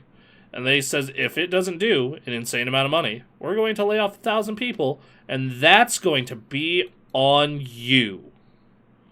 Yep. Which, credit to Jeff, because if I was in that situation, I would have told him, "No, motherfucker," and just immediately gotten into a fight. I might have gotten into a fist fight. I would have been like, "Excuse me?" It is pretty crazy.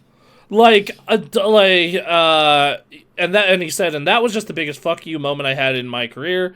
It felt surreal to be in that condition as somebody who's worked on a lot of games, made a lot of games. You get in these meetings where they're like, Fortnite has 1,400 people working on it. If you just hire 1,400 people and make it free to play, we'll make that money, right? I had believed I would never work at any place but Blizzard. I loved it. It was a part of who I was, and I felt I was a part of it. And I literally thought I would retire from that place. I never thought the day would come, and that was it. I was like, we're done here. Luckily for Blizzard, that CFO is no longer there. I think that There is a very long history of the money people, which, you know, they're hired to be money people. They're not hired to be creative people, not understanding the product, and because of that, it hurts the game. Because, like, Overwatch right now is the best it's been since all this drama went down. Like, and it's because they... And I know that's the case because yesterday a friend of mine was in call playing Overwatch while we were playing Slay the Spire and getting really mad at it, which is a good sign for Overwatch. Yes, well, and I know it as well because, like, I also was like playing Overwatch for the first time in like 4 years. I was like, damn, this is pretty good again. All right, hell yeah, Blizzard. Well, in particular, that's what you say after. But while you're playing it, you're like, this is fucking bullshit. That character is so insane. Why is it like that? Jetpack Cat, everybody. Everybody getting mad at Jetpack Cat. But yeah, no, the fact that they got me to fucking download Overwatch again was insane in itself. But the thing about Overwatch League in particular, because a lot of this is about Overwatch League in what he discusses on this podcast. Overwatch League is fascinating because it's like a secret financial bubble that happened where Overwatch, I mean, Blizzard went around to all these companies and they got their money guy and they had him sit down with like major investors and go, this is going to be bigger than sports. This is going to be the biggest deal ever. We are going to make $1 trillion off of Overwatch League. It's going to be insane. Our viewership is going to be bigger than God. And you need to put every dollar you can squeeze into it now. And they just convinced enough people and then used the fact that they convinced the last person to the next person. They go to the next person. They go, we got $100 billion from this guy. It's going to be huge. And they did that over and over again until they were able to go into Twitch. They were going to Twitch. In fact, there's a streamer, Atrioc, who talks about this. He used to work at Twitch at the time that this all happened in the marketing department. And they were able to go in to Twitch and be so sure that Overwatch League was going to be such a huge deal that they said, you need to pay us millions of dollars for the streaming rights for Overwatch, or we're going to pull all Blizzard games from your platform. No one will be allowed to stream Blizzard games on your platform. And Twitch was so convinced by the hardball argument they were making about how huge their investors were and how huge a deal this is going to be and how great of a spectator sport that Overwatch is going to be, that they caved in and they were like, yeah, here's millions of dollars. All right. Just to be allowed to stream Overwatch. All right. So this is what I think every game company needs to do with their finance people. Yeah. They need to like sit down and hire like someone like you or someone like me, someone who knows games, like really knows like the way gamers buy and watch and engage with games. And just when an idea happens, just look over at them and be like, will this work? Or is this stupid? And then you or I at the time could have gone, oh, this is fucking dumb, dude. This guy's totally fucking wrong. Nah, you know what they want? They want... Who's the guy behind Fable? Peter Molyneux. Peter Molyneux. No, it's Peter Molyneux. Yeah. They want Peter Molyneux. They want the guys behind, the dude behind No Man's Sky when it was first getting announced. They want the team behind They want the marketing team behind Cyberpunk. They want the guys that have such like a massive, ridiculous promised marketing campaign that like that's all they care about. They just care about the level of interest. That's what they want. Should they have a guy with grounded expectations like us? Yes, absolutely. But that guy doesn't get 100 million views on Twitter. So that guy also doesn't fucking get a ton of investors on board to throw money at it, even though like It's like, yeah, they were probably stoked for the money for the first 2 years of this when they, because like if you okay, look, I'm really I have been involved in the FGC for a long time, which is probably the most successful spectator thing in video games overall, I would say. Yeah. It's either that or the league championships. Both of those were built slowly over time.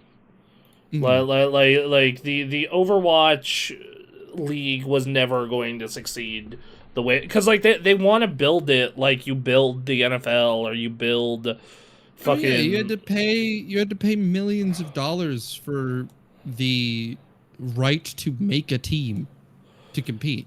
Like, what you should do in this situation is like you do. I mean, kind of what Marvel Rivals is doing. Speaking of people who learn from other people's lessons, is you have a dude, or you let anybody compete, and you have them do. You basically do the FGC thing, and then once it is big enough, then you can start engaging in a, hey, you can buy in, and the buy-in would have to be low, so normal fucking psychos can afford it. But like the buy-in is like, let's say 10 grand, right? Which I know that's a lot of money, but to buy a fucking sports franchise, that's super cheap. It's like pennies. It's absurdly cheap.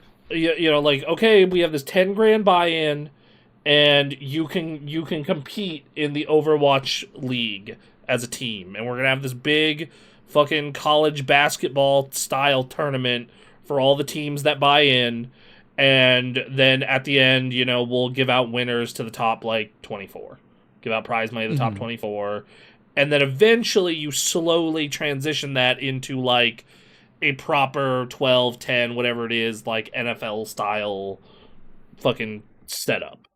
You know, yeah. But you know, they don't want to do that. They want, and this is the thing that drives me crazy about the video game industry with every company besides like 3 Japanese companies, is we want the money now.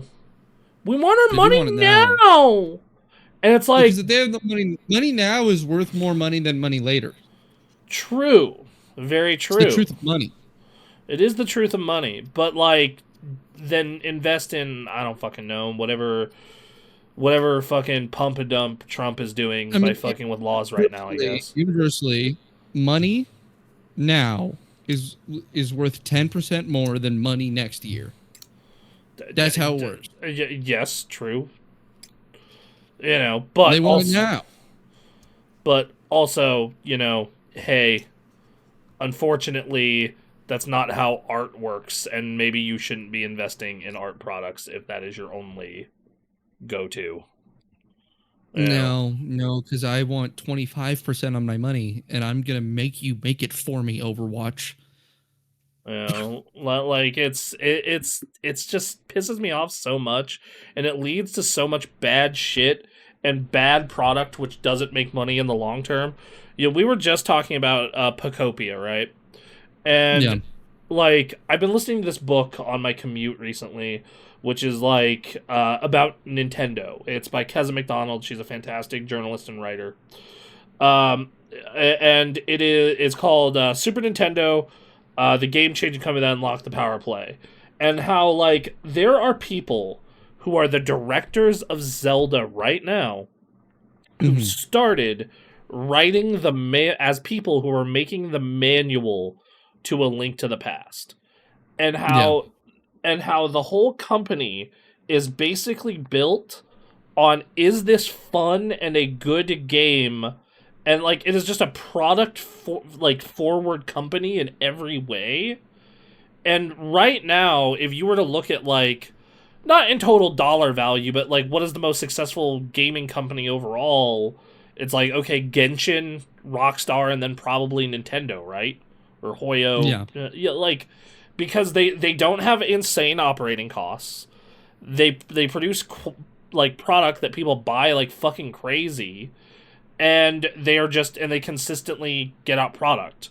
Like, you want to know what's a really good reoccurring revenue stream, as Anthony and I have always put it? Loyal customers. Yeah. Like it that's it. The thing about Nintendo is that they have a great example of the reverse happening in Nintendo with Pokemon, right? And it's because of the short-term locked-in strategy that the Pokemon Company has for each of its major releases. Because, I mean, they are probably planning tournaments and merchandise releases for Pokemon Winds and Waves now. Yeah, like they are currently signing contracts for what is going to come out in 1 to 2 years. Yes. Right. And now they have to make that deadline, right? Or they're going to lose millions in broken contracts and rescheduling things and so on. And so their ability to delay things is horrid. And Pokopia is a great example of like what could happen if you just allow people the time to develop things. Yes. Right? Because Pokopia, unlike everything else in Pokemon, is just not beholden to this insanely demanding release schedule informed by Koei Tecmo. Koei Tecmo, specifically the team behind Dragon Quest Builders and Dynasty Warriors. Hell yeah, dog. The Dynasty Warriors team. Continue. So they, being another company, and this being a spin-off of the Pokemon franchise, were under no crazy obligations that they had to meet on a really strict timeline. Yeah. And are just able to make the game. They just make the game. And they're a team that is already experienced at making these games because Dragon Quest Builders, this is basically just Dragon Quest Builders 3. And like they just got a team that knows how to make it and gave them the time and resources to make it, and then it came out. And that massively, to massive incredible results. And I mean, a lot of major companies, especially Blizzard, they're really bad at that. Yes. Which is crazy to say because Blizzard used to be the let it cook. Yeah, Blizzard was like Blizzard. The joke was forever and ever and ever and ever, and I remember it was when StarCraft 2 coming out, when it's done. Like that was the joke. When's Diablo 3 coming out? When it's done. Like it's fucking crazy. It's now. When is this coming out? Internally, they've got a date. Yeah, totally. And it's coming out on that date, or someone's getting executed. Right. But yeah. So it's this thing where I look at it and I just go. But then you look at like, when is the next Zelda game, dude? Tears of the Kingdom came out 3 years ago, basically. 2 years, 10 months. I don't think we might not see the next fucking Zelda game till 5 years from now. Yeah. Like, legitimately. And they do not give a fuck. Yeah. They do not care. They're like, oh, you needed 5 years for it now? Yeah, alright, sure. As long as it makes $1 zillion, take as long as you need. Yeah, like, and that's the thing, is like, as a Nintendo fan, if I am getting a Nintendo AED game, not Pokemon, because anyone who is in the know knows Pokemon is its own thing. I mean, it's literally a separate company. Yeah, like, it's its own monster. No pun intended. But it's its own thing, and because of that, it's very much like subject to different rules and different fucking everything. But like, I know that when I am going to get a mainline Mario game, right, I'm going to probably get a very good video game. Like, I am going to get a polished, goddamn fun video game. Same thing with, I know when I'm sitting down to purchase, what would be another good example? Like a Kirby game. It is going to be a polished, fun, well-made video game. If it is in-house Nintendo, and sometimes it's not for me just because it's a game that isn't for me, and I realize that. Like, I look at, you didn't seem to be a major fan of Kirby Air Riders when it came out. Yeah, like, it was fine. Like, I that game was cool, but it wasn't for me. But I acknowledge that is an incredibly well-made, polished, super fun video game. And if you are into that kind of game, you are going to fucking love that You weren't looking at it and going like, yeah, I'm not a fan of this. I just think it could have used more time in the oven. You were thinking, yeah, I just don't think I wanted this. Yeah, and that's fine. Just like I love the living shit out of Donkey Kong Bonanza, but I understand that a lot of people are not going to be feeling a collectathon or feeling different things with that product, and that's fine. But like Mhm. on a game design level and a quality level, first party Nintendo almost always hits. Yeah. Like it's because of that exact reason of we let the developer make the game and we don't force it out early. I do think that it does occasionally lead to weird things you have like right now where a lot of the big stuff on Switch 2 in its first year on the market is like, here is a Switch 1 game that is prettier and runs at 60. Mhm. But otherwise, that's it. Yeah. That's the one hurdle you end up in. Yeah, and so if you're a Nintendo fan, you do end up with these weird streaky periods of, man, I got a new Donkey Kong and a new Metroid last year, and I got to play 60 FPS Zelda games, and now I'm sitting here going like, I played Mario Tennis, and I literally might not be getting a new game until Yoshi in May. Uh, Yeah. so, but yeah, but I think even as a fan, I would prefer that. I would rather go back and play my old shit than get undercooked or bad games. I agree. Speaking of So, going back and playing your old shit, yeah. Last news story. Konami marks 5 million sales of Silent Hill 2 remake by selling it and Silent Hill F for half price on PS5. So Uh, they had a big sale and it's exploded their sales because people were evidently waiting for that and now they've hit 5 million units, which is that's a big deal. That's a clear it's a clear sign that there's still a lot of interest in Silent Hill. so my girlfriend and I bought two, and we've been slowly chipping away at it since its release. Part of it is I get frustrated, and part of it is just time. Uh, Mhm. I do wanna load it up and finish it, but from what I've seen, it was a perfect fucking remake. They fucking Yeah, nailed it. They nailed I've it heard this. so like just they nailed it so good. It is the best one of these, and they fucking nailed it. I honestly don't know where you go from here. And I heard Silent Hill F was great. I want to make time to play it. It's one of those things where it's really cool. But this is a kit, and to be fair, these games were a little undercooked performance wise. But other than the performance wise, these games were awesome. Yeah. And then same thing with the Metal Gear 3 remake. Once again, other than the performance issues, 10 out of 10 video game. I Mhm. just sit here and I go, okay, guys, but real talk, what is the plan later? And I know they got that new Castlevania coming out, which I am. Oh, dude, if that ends up being good, ooh, you want to talk Yeah, about shit?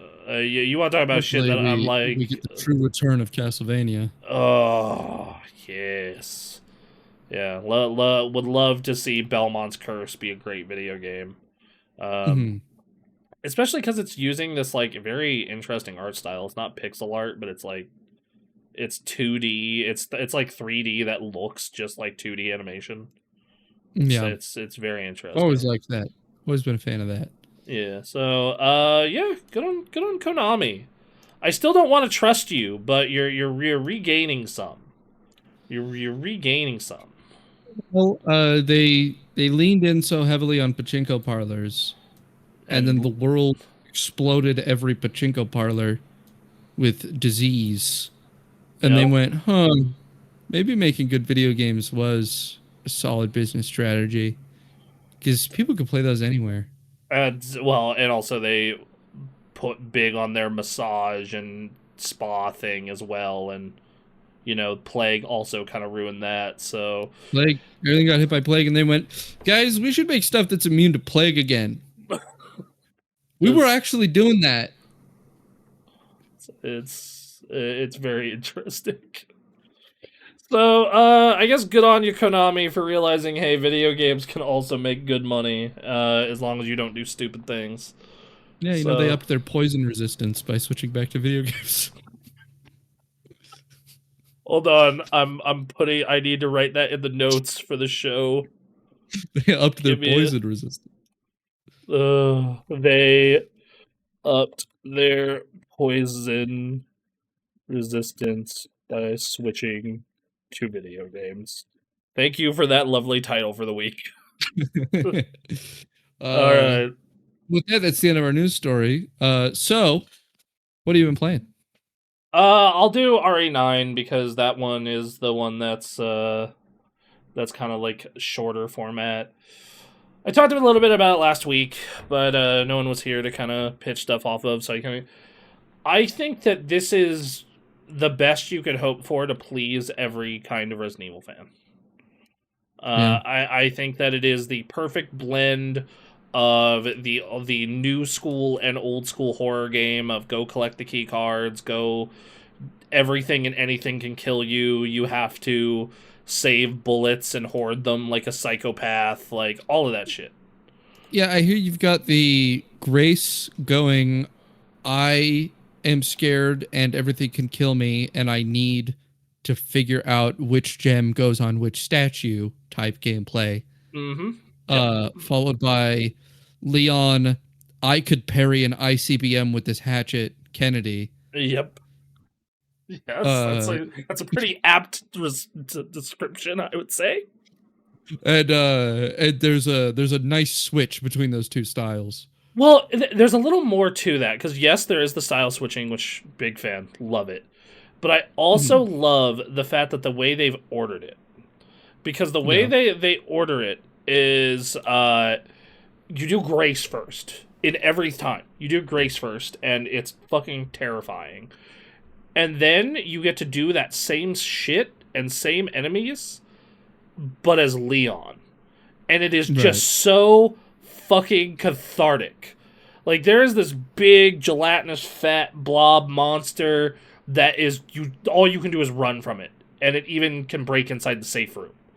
In the hospital section as Grace. It's fucking terrifying. Terrifying.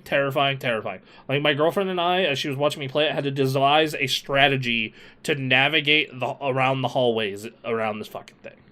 Okay? Right. Horrifying. First thing Leon comes up, throws it straight into the sun, and says, why was that there? Leon, alternatively, the first thing you really do is fight this thing in a boss fight. And you get a shotgun, and you are just blowing its back to pieces. You're dodging, you're making it run through walls to bait it, and and same thing with like this chef. There's this giant chef with a cleaver that was an enormous pain in the ass to deal with. I had to constantly run around as Grace, and then as Leon, I snuck up on it with a shotgun, shot it in the head, and it died instantly. And I was like, yeah. So yeah, no, it's just this real, they've set up this real thing of Grace does a section, it's fucking horrifying, it's stressful, and then you get to relieve all that tension by punishing what caused you this nightmare with Leon. I also hear it's a case of scarcity versus abundance, where Grace is picking up even the sparest bit of dust to be able to craft maybe a bullet, and Leon is apparating bullets with his mind. Yes, yes, 100%. It is the two gameplay formulas of Resident Evil, like, mirroring each other effectively, and it creates one, great for pacing, because like the second that I was starting to get tired of Grace, like I'm like, okay, I'm really tired of this shit. It fucking puts me in the shoes of Leon. And vice versa. Like, when I did that Leon section, I was like, okay, like, this is starting to feel kind of easy, and I'm kind of getting a little bored. So, yeah, it's great. I think that the one problem someone might have is just massive tonal whiplash. Is like you are just shifting from Resident Evil 7, 8, even 2 style of horror to Resident Evil 5. Right. Back to back, like every couple hours. We're about 40% to 50% of the way through it. By the way, developers, take note of this, please. Stop. Like, a 12-hour game is fine. 12-hour game is fine. It's okay. Yeah, I like it. I like it a lot. I know that some people in our Discord were upset about the story stuff, but most people have really enjoyed it. I really dig it. Um, yeah, Resident Evil 9, pretty sick. That's Uh, good. yeah, I know that you haven't engaged in the series much. I think that my advice to you is play the remake of 4 and then play this. But otherwise, yeah. I've always had it as like a task in the back of my mind to really dive through Resident Evil Uh-huh. and play through the games, but it's a lot of video games. That's like 37 video games. Okay, I'm gonna give you the ones that matter. The remake I of 1, mean, 2, the and ones with 3. numbers on them, and then like a couple side ones are the ones that matter. Yeah, the ones with numbers, and then like Revelations 1 and 2. There you go. You're done. Yeah. So that boils Um. you down to 9, 11 games. No, 11 games. but but Bronson, I want the juice. I God's want the sake. stupid juice. That's what This, I'm here for. I'm here for the bad shit. I I need to play Code Veronica. mean, okay, sure, go play Code Veronica. I Do need you? to play Umbrella Squadron. You really don't. You really Yeah, I do. don't. No, Yeah. no. It's like saying I need to play Metal Gear Survive. I do need to play Metal Gear Survive. Did you think that wasn't on my list of things I need to play? At least play like a good one, like Ghost Babel. You don't understand. Metal Gear Survive has one interesting idea, so I need to play it. The big thing that walks around is scary and weird. You just play Let It Die. Yeah. Yeah, Let It Die and Romeo is a Dead Man. Just play Suda 51's whole catalog. I feel I like do need to play through the 51's whole catalog. In fact, my goat, my Lord and Savior Tim Rogers, who worked on Let It Die, I believe, Okay. and in his Tokimeki Memorial video, has a story about how him and Suda51 were pitching a feature that they didn't like and were trying to figure out how to make it not get included in the game. and everything they added to it, they kept accepting more on the pitch, which is what inevitably led to him playing Tokimeki Memorial, is that he believed it was important context for him to have in the history of games related to the feature they were developing. Man, you gotta watch those videos. You gotta watch Action Button Reviews, man. It's the best. Maybe. When he's talking about fucking video game, he's got like, yeah, I've met Hideo Kojima multiple times and I have personal stories with the man, and it's part of the thing. All right. All right. There's a whole, I think, like 40-minute long section about the glasses he purchases in the Cyberpunk review, which he purchases because of Hideo Kojima's recommendation to him.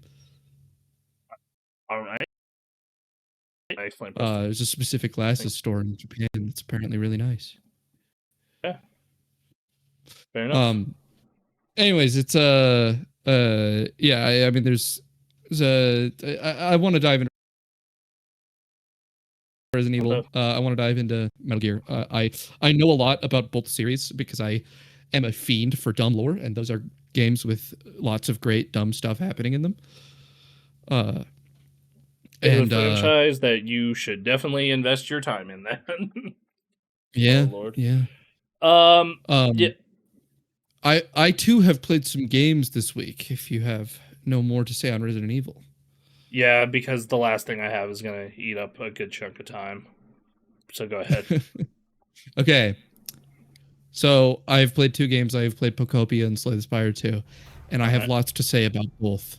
So I'll start with Pocopia because it's probably more interesting to you. So yeah, because I've gotten a lot of Slay the Spire 2 from coworkers. So exactly. Yeah. So Pocopia is a fucking great game.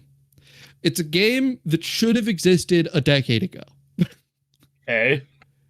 And it's probably good that it didn't.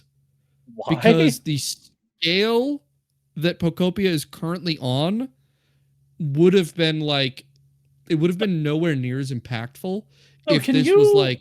Yeah, I was about to ask. Can you like explain this to me? Like, is this like Viva Pinata? Like, the thing that nearly sold me on going and getting it like immediately was someone said like, yeah, it's like Viva Pinata Pokemon, and I am someone who will fucking play So, anything with from my Viva Pinata. understanding, the Viva Pinata comparison is basically that you are collecting people who have more abilities that give you more access to more of the map. Like you're like, I'm not super familiar with Viva Pinata, Oh, dude, but you have an Xbox, right? yeah. Yeah, go get the second Viva Pinata game.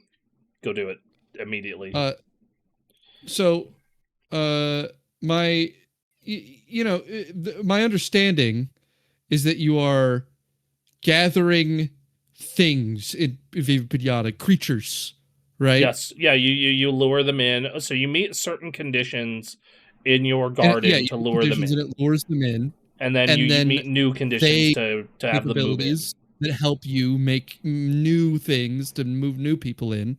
right? And Mm. they build upon each other. That's exactly what Pokopia is doing. Oh no, no, no, no, Like one for one. no! You're literally making gardens. I don't like this. So I don't. so it starts Mm. out, you find you're so minor spoiler, I guess, but this is clearly the post-apocalypse you're in, which is Okay. weirdly dark for Pokemon, Oh God, yeah. right? But the world has ended. The humans are gone. The Pokemon are gone. Everyone's dead. Okay. Okay. Or have disappeared in some way. I don't know exactly why yet. It might be Kyogre's fault. Uh, All right. uh, he appears in the game, and he has a southern accent.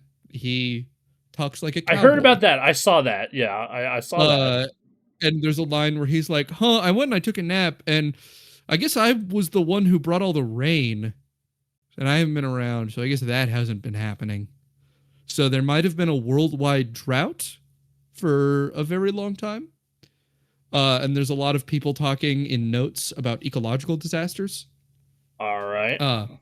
But you're in Viridian City when you start out. You're in like Kanto, and you start out and there's a Squirtle, and the Tangrowth, you meet a Tangrowth, and the Tangrowth is like, everybody's been gone forever, and then Tangrowth brings you outside and there's a Squirtle, and he's like, holy shit, there's a Squirtle. You're the first two Pokemon I've seen in forever. Oh, but he looks all dried up. What do we do? And then you're Ditto, and you go, I know, I'm Ditto. I can transform into other Pokemon. And you transform a little bit into Squirtle. You get little shell and tail, right? And then you can do Water Gun. And you do water on Squirtle, it saves the Squirtle. And then you find out, oh, hey, your water cleaned up the ground a little bit. It used to be this fucking dead wasteland ground. But when you spit on it with your water, it made the ground better. Can you go fix like all this? Maybe if it's nicer, there'll be more Pokemon. And then you go and you find a spot that has 4 pieces of tall grass on it. You water those, and then a little sparkle goes on them, and it says you've created a habitat, and it says tall grass garden. Right? All right. And your Pokedex tracks it. And then one of the pieces of grass shake. You touch it, Bulbasaur comes out. Right? And now Bulbasaur's here, and Bulbasaur goes, hey, thanks for making a place for me. It's great. Thanks for helping out so much. Can you make more grass? And you go water more grass, and he's like, awesome. You know what? Since you did that, let me show you a new move. And he teaches you how to do leafage, which lets you grow tall grass. And so the gameplay loop is that you're gaining abilities from Pokemon that give you access to a tool which will give you the ability to make more habitats for Pokemon and more homes for them that will bring in and attract new Pokemon. And those new Pokemon will also have abilities that will then let you make even more stuff, and so on and so forth. And you're revitalizing these towns. So it is a block-based game, like Dragon Quest Builders. in which you're mining and you're building stuff, and you're building like houses, like a Minecraft, right? You are, you're going and getting a bunch of blocks and then crafting them into other blocks and making houses, and you can get them to move into the houses, and all of your guys, they stick around. Do the houses? Okay, so this is a very much. Do you do a specific kind of, I guess, house to get specific kind of Pokemon? Damn. So okay. Yes. Oh, okay. So, well, 3 kinds. There's 3 kinds of houses. Okay.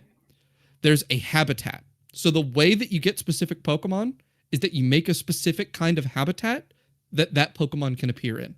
So if you want a Pinsir requires 4 grass specifically underneath a tree. This is literally Viva Pinata. Oh my god, dude! Right. So you get 4 grass specifically underneath a tree, and then Pinsir can show up in that grass only. I'm probably not gonna. You need 4 flowers. I'm probably not gonna enjoy it as much as I enjoy Viva Pinata, because Viva Pinata, I like the pinatas more than I like Pokemon. But still, this is right. Pretty dope. But the other aspect of it, is the Animal Crossing part of it. So now that you have these guys here, they're not just like happy immediately with their accommodations and they're like, this is perfect, right? Oh yeah, that's also Pinata. Right? Yeah. Right. So they want more than what they currently have. They want toys, they want furniture, right? They want a proper home. So there's 2 kinds of other homes that you can make. There is the prefabricated homes, which are these craftable items where you set out a plot and then you get some Pokemon to come help you construct a building that you can then walk inside, and it's like an Animal Crossing house. And then you just decorate the inside of that house for them. And that can hold a certain number of Pokemon based on its size. Then there's also the Minecraft style constructed homes that you make custom. And those homes are just, you put blocks you put 4 walls up with blocks and you put a door on it. And that is considered a type of home, and that can hold 4 guys. 4 different Pokemon can live in there. And you want to pair Pokemon together that live in similar types of conditions, right? You want to make, some Pokemon, for example, like the dark. So they want a roofed home with not a lot of light. And they might also like it dry instead of humid. Right? I like both those things. I want a dry home that has a roof. And so, like, dark. You don't want to put Charmander living with Squirtle, because Squirtle wants a wet environment, very humid. And he likes it bright out, right? Charmander, he likes it to be really dry. So you want to make a home that is in a drier area, and you want to make a home that's in a dark area or a bright area, and you've got to add all these specific things. You've got to learn the preferences of each Pokemon and what they like and what they dislike, and make an environment that's suitable for them. And doing so will level up your trainer level, right? So you can purchase stuff on a computer, and you could purchase more things the higher your level is, which is determined by having both more Pokemon and Pokemon in better conditions. So your level goes up the better conditions your Pokemon live in, and the number of them that is there.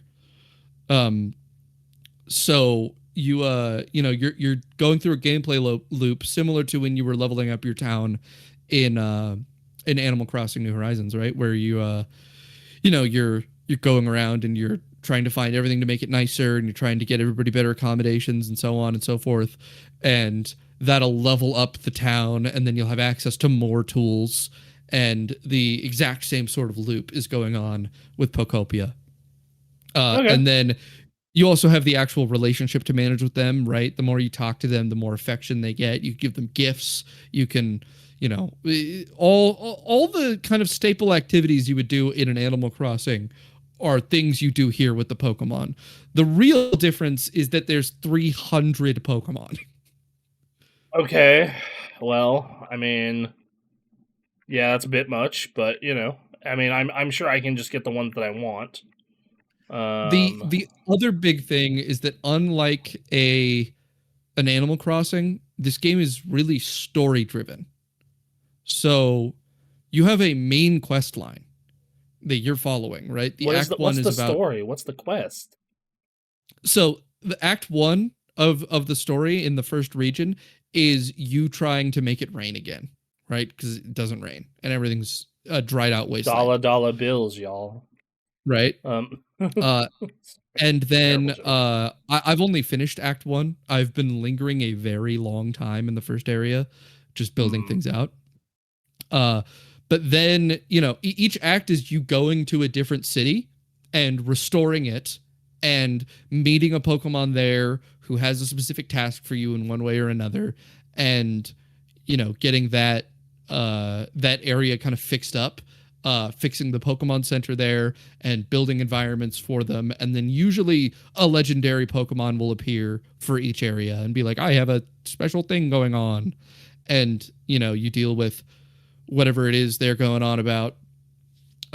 It's you've got to complete each area and get everywhere restored. And in doing so, learn what happened to the humans, what happened to the Pokemon, why is everybody gone, why is everything destroyed, and get down to the bottom of the mystery that is really looming over the setting. Got it. Okay. Oh God. So how far are you in? Like, I know you're still in Act One, but like, how much have you played? How much until you have like we'll call it like a suitable town with some interesting Pokemon, like good Pokemon. I mean, I don't think I'm that crazy far in. I've played about 16 hours, I believe. Okay, that's honestly not bad at all. And I mean, I'd say I have like a good few Pokemon. I have like 30 or 40 people that I could have around, right? That I have access to. I don't actually have that many. I think I have like 20 in my town right now. And you got a lot of cool ones. I got a Vespiquen, I got Hitmonlee, Hitmonchan, Tyrogue. I got I got a Wartortle.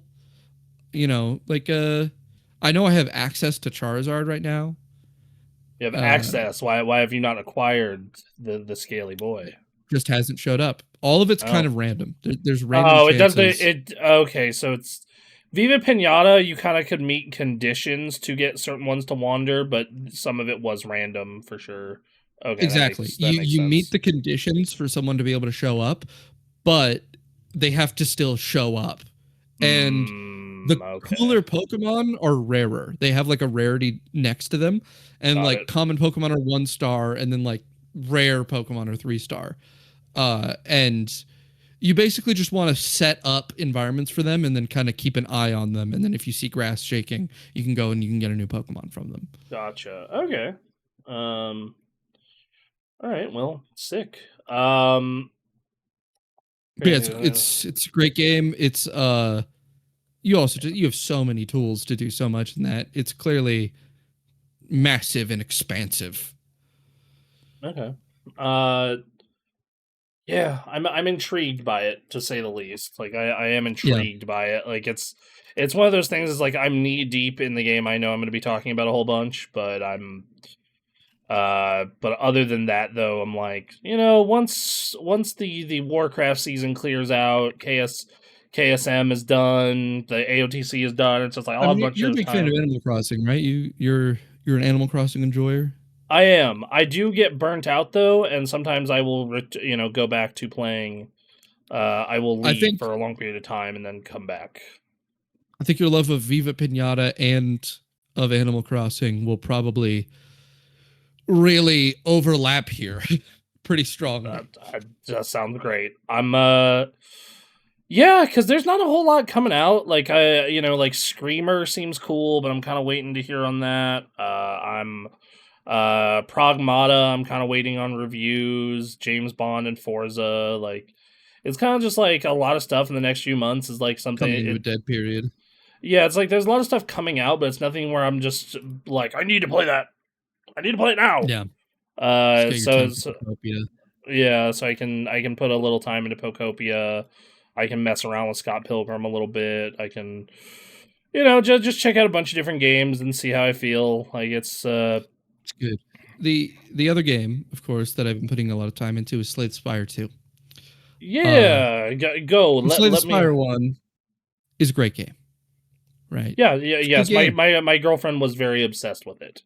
I poked Uh, around when it was on Game Pass and was like, yeah, this seems fine. It is also a I am a roguelike. roguelike guy, and you're not a Yes, roguelike I guy. am not. I am like, it's like cool. I'm gonna play the same game a million times until So I. here's the big thing for me that was missing from Slay the Spire 1. All right. Multiplayer. Oh yeah, I've heard Which this has they co-op, right? Like I heard do this has. have. They have 4-player co-op How in does Slay the that Spire 2. work? Like what the fuck? It's so fucking fun, dude. It's so sick. Okay.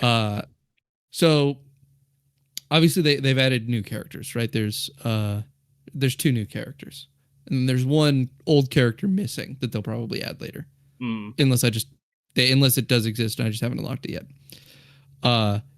So the way this works is that it scales enemies' health depending on how many people are in the game, and a number of enemy mechanics will increase their metrics depending on the number of people in the game.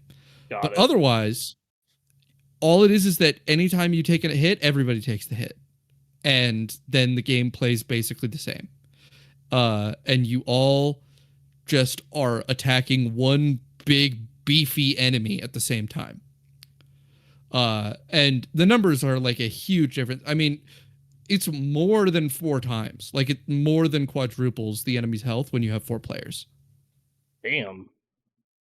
All right. Because it's accounting for the fact that there's also interplayer synergy cards. So they've added a number of cards to the game that specifically are meant for when you're doing multiplayer.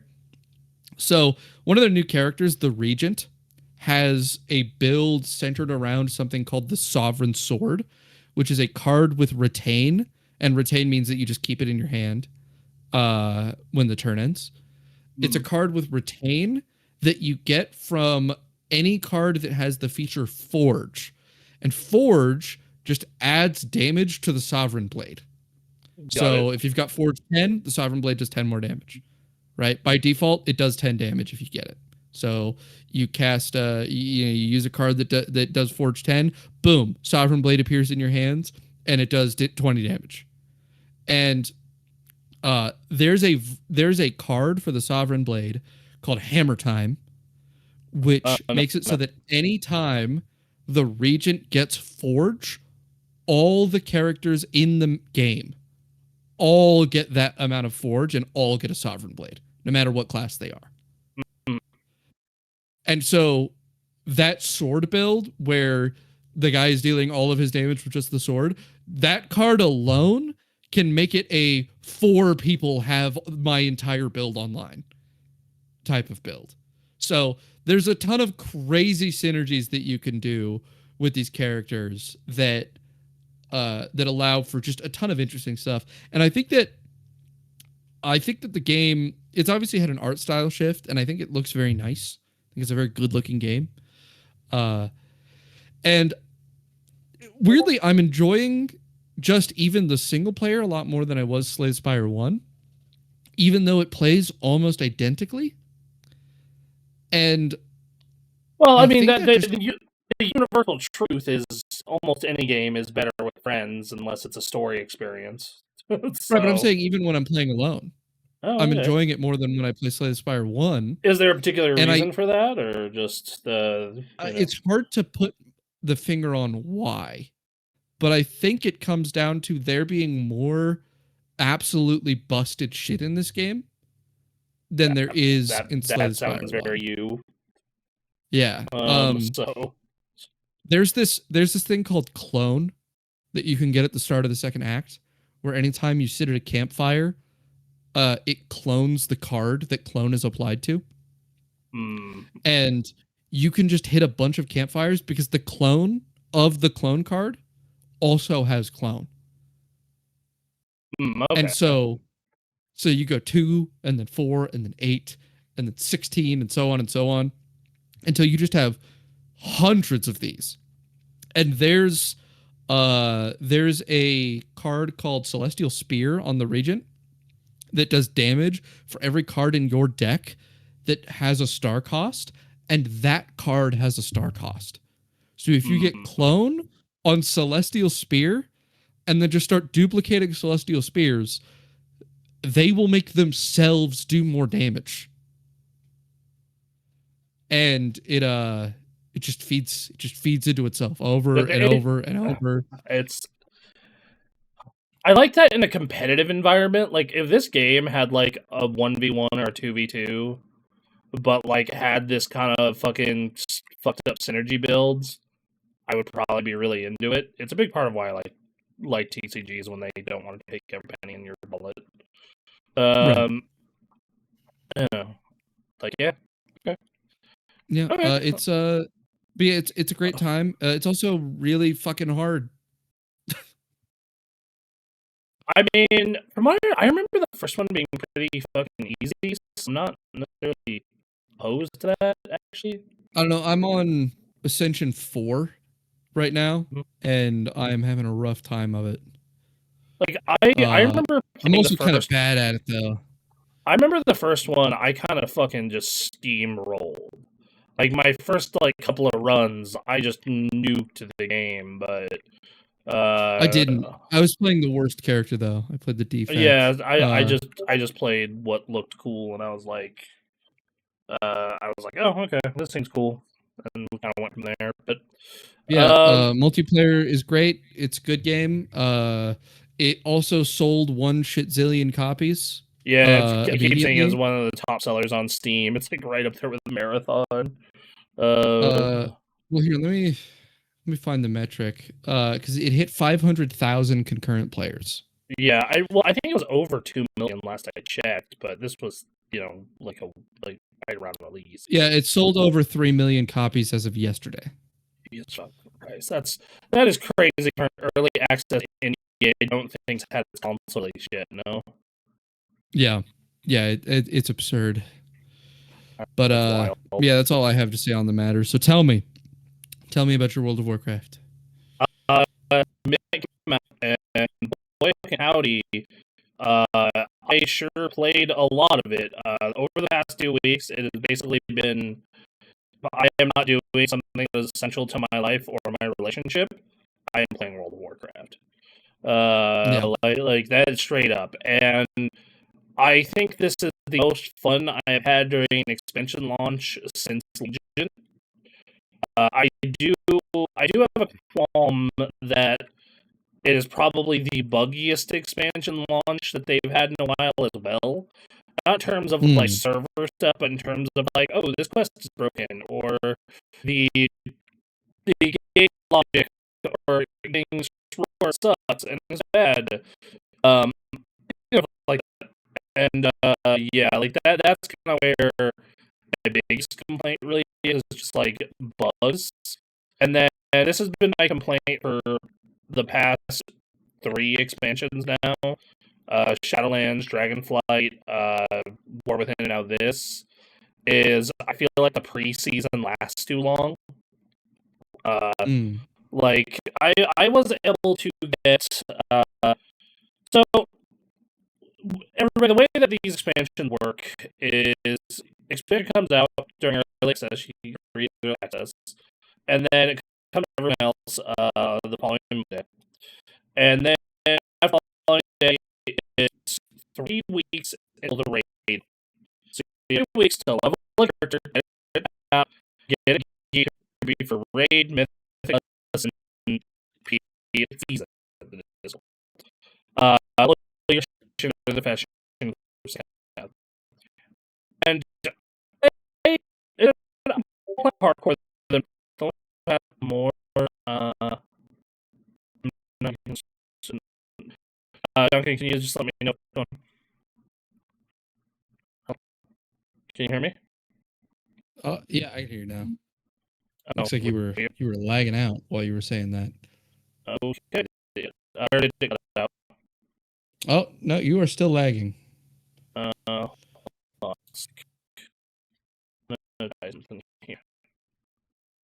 Pretty sure this is happening on stream too, because when I look over at the stream, It's you are jerking around a whole bunch, but I'm moving completely smoothly. okay. Let me see if I can do here. I think something that's fucked with my internet. How is it now? Better? Yeah, it's perfectly fine now. Okay. Yep. Whatever you did fixed it. Fantastic. Okay, so back to what I was saying though is yeah, so they have this period where it's like, okay, you have the season starts on the 17th, the early access, which most people buy the early access version. So realistically, the game, so you have like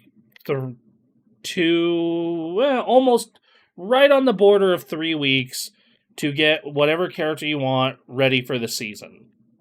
But they have made progression, in my opinion, so fast that I have 2 characters fully raid ready and 1 character able to craft 1 piece of profession level best in slot gear. And I feel like it is taking too long to get to the start of the season because like I am literally working on my 3rd alt. Like I am or not my 3rd alt, my 2nd alt. Like I capped fully geared my 1st character. I did it for my 2nd, and to be fair, they make it faster on your alts. So your 1st alt will get the more subsequent characters after your 1st one get a 5% experience bonus for every character you have capped. So, like, for example, my warrior that I'm leveling is currently getting a 10% experience boost to everything because I have 2 other characters capped. Yeah. And there is this thing they introduced in the last expansion called Warbound Gear, which allows you to funnel gear and some gear and some things to alts, along with reputation being bound now. So, like, the second that my warrior caps, he will be raid ready within like 2 days because of all the alt systems they have made. Right. And it has just made it feel just, I don't know, just like insanely slow to get to start of the season where you can do raid and you unlock the hardest difficulty of dungeon. It was a little better this time around because they at least gave us mythic dungeons at launch and not the start of the season, because last expansion, you didn't even get regular Mythic 0 dungeons till the season started, and that shit was the most boring week of my life. So, there's that, but otherwise, it's been a great expansion. The dungeons are super fun. They have fixed a lot of long-standing complaints with the game. The first being that now every time you get a new piece of armor, you don't need to go transmog. They have just made it so the slot is transmogged, and then you... They've taken the glamour plate system from FF14, kind of. Yes. So there's that. They've gone ahead and made... And this was something they started last expansion. But now all rep is account bound. Most things fully account bound. So if you're... So you don't have to do it again or alt. Yes, so like I got so if you get certain reputations to a certain level, they give you raid equivalent gear, normal raid equivalent gear, and that shit drops so now whenever I cap an alt, they can go pick up that gear immediately because I have the rep already. I see. So that's nice. That's a nice little system they added. They did and they've done a real, and I have a feeling that a lot of the UI bugs right now, which that's another big problem they've had, have to do with the fact that they have disabled most combat add-ons. Like just weak auras, not a thing. Deadly boss mods, not a thing, unless you want it as a wrapper for the in-game Blizzard versions of those things. Like they have completely gutted that. Because they were like, we are in a constant arms race, and we just have to constantly keep dealing with all these add-on developers and shit. There's a great video by Folding Ideas that we've talked about many times before. Yes. Over how there's like this hostile level of super play outside of the normal intent like game that they're having to build their content around. Yes. So because of this, though, they're getting rid of that, and they're having you play it as intended, and it has created this really fun thing of now people are like really puzzling out dungeons together right now. Obviously, once we're like a couple more weeks in, everyone's gonna be like, "Why don't you know this?" But for right now, it's you list your if you list your group as a learning group, people are going to be in Mythics puzzling out the mechanics with you, and it's created these really cool moments. That said, it's definitely not perfect by any means. It definitely has issues, primarily being in some cases the Blizzard version of what replaced some of these add-ons is not as good. So the one that stands out in our group is the replacement for the damage meter. Blizzard put an in-game damage meter, and it's generally pretty good, except for one thing. And I understand why they don't have a workaround for this yet, but it still sucks. There is a spec of one particular class in this game called augmentation. It is a spec for Evoker. And what they do is they do not do the damage. They do a little bit of damage, but mostly what they augment do, it. They exactly. Glad you caught it.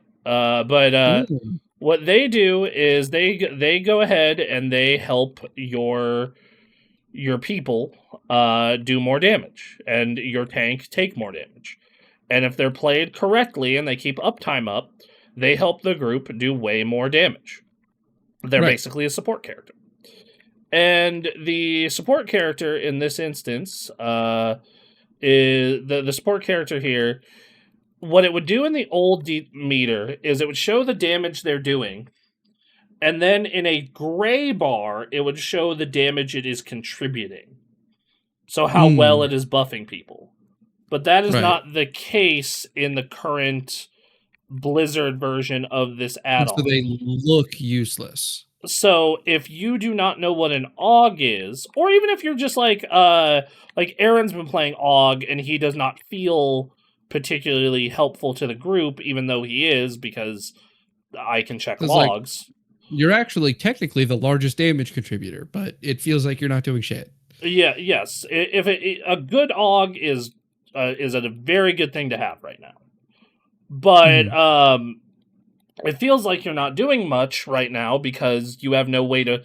Well, you have a way to check feedback, but it is upload the log to WoW log. If you don't have a premium account there, wait for it to post, and then you're good to go. So yeah, like that's basically it. So that's an example. Another example is I use an add-on to check the status of quests and like where I am in long quest chains. And that shit breaks all the time currently.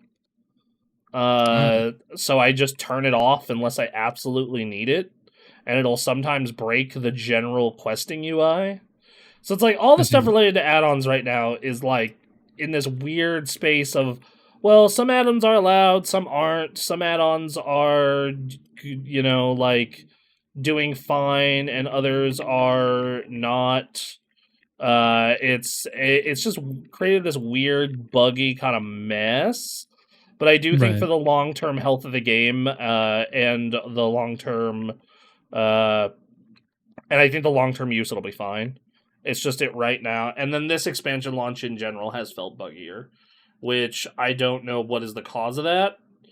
The next big thing is Blizzard Shadowlands and onwards continues to struggle with story. Are they fighting still? Or are they not fighting? The Horde and the Alliance, are they mad at each other again? I know they keep going back and forth where they're like, oh, we're fighting. Oh, there's a bigger threat. Oh, we're fighting again. They have not been fighting since Battle for Azeroth. So we're safe right now. But yeah, the big issue that I have had with the past couple of expansions narratively is it just kind of feels like nothing has a lot of impact, and almost all of the best writing is in the side quests with the smaller stories. Like, for, you know, that said, this is also their strongest main quest. Like, there is a storyline in the main quest called Erator's Journey that calls back to a lot of Warcraft 2 stuff, and Right. you know, has a satisfying little arc for Erator, and it's great. It's just it like you have so many questions on why Erator when you were kind of setting up Anduin to be this character for a long time, and now Anduin is just sidelined, and then he has like one really cool moment where he like gets to act as kind of like a diplomat, and then goes back to sitting at the Sunwell doing nothing. You gotta sit. You gotta do nothing. Yeah, so it's just like their use of certain characters. They have a really good villain right now, though. Xalatath is genuinely like a solid, real good villain. They have nailed that aspect of it, but as for the general writing, though, it's just I am missing the moments that Warcraft had from really Warcraft 2 all the way through even Battle for Azeroth at some points, where it was like, this is a really fucking awesome character moment, and this is a really hype moment. I have not felt really hype moments from this story for a while now. And part of it, I think, is they are adding new characters who are not as impactful as old characters. I think that's part of the problem. And then the other issue I think that they have is it is the fact that, like, I think they are afraid as a writing team.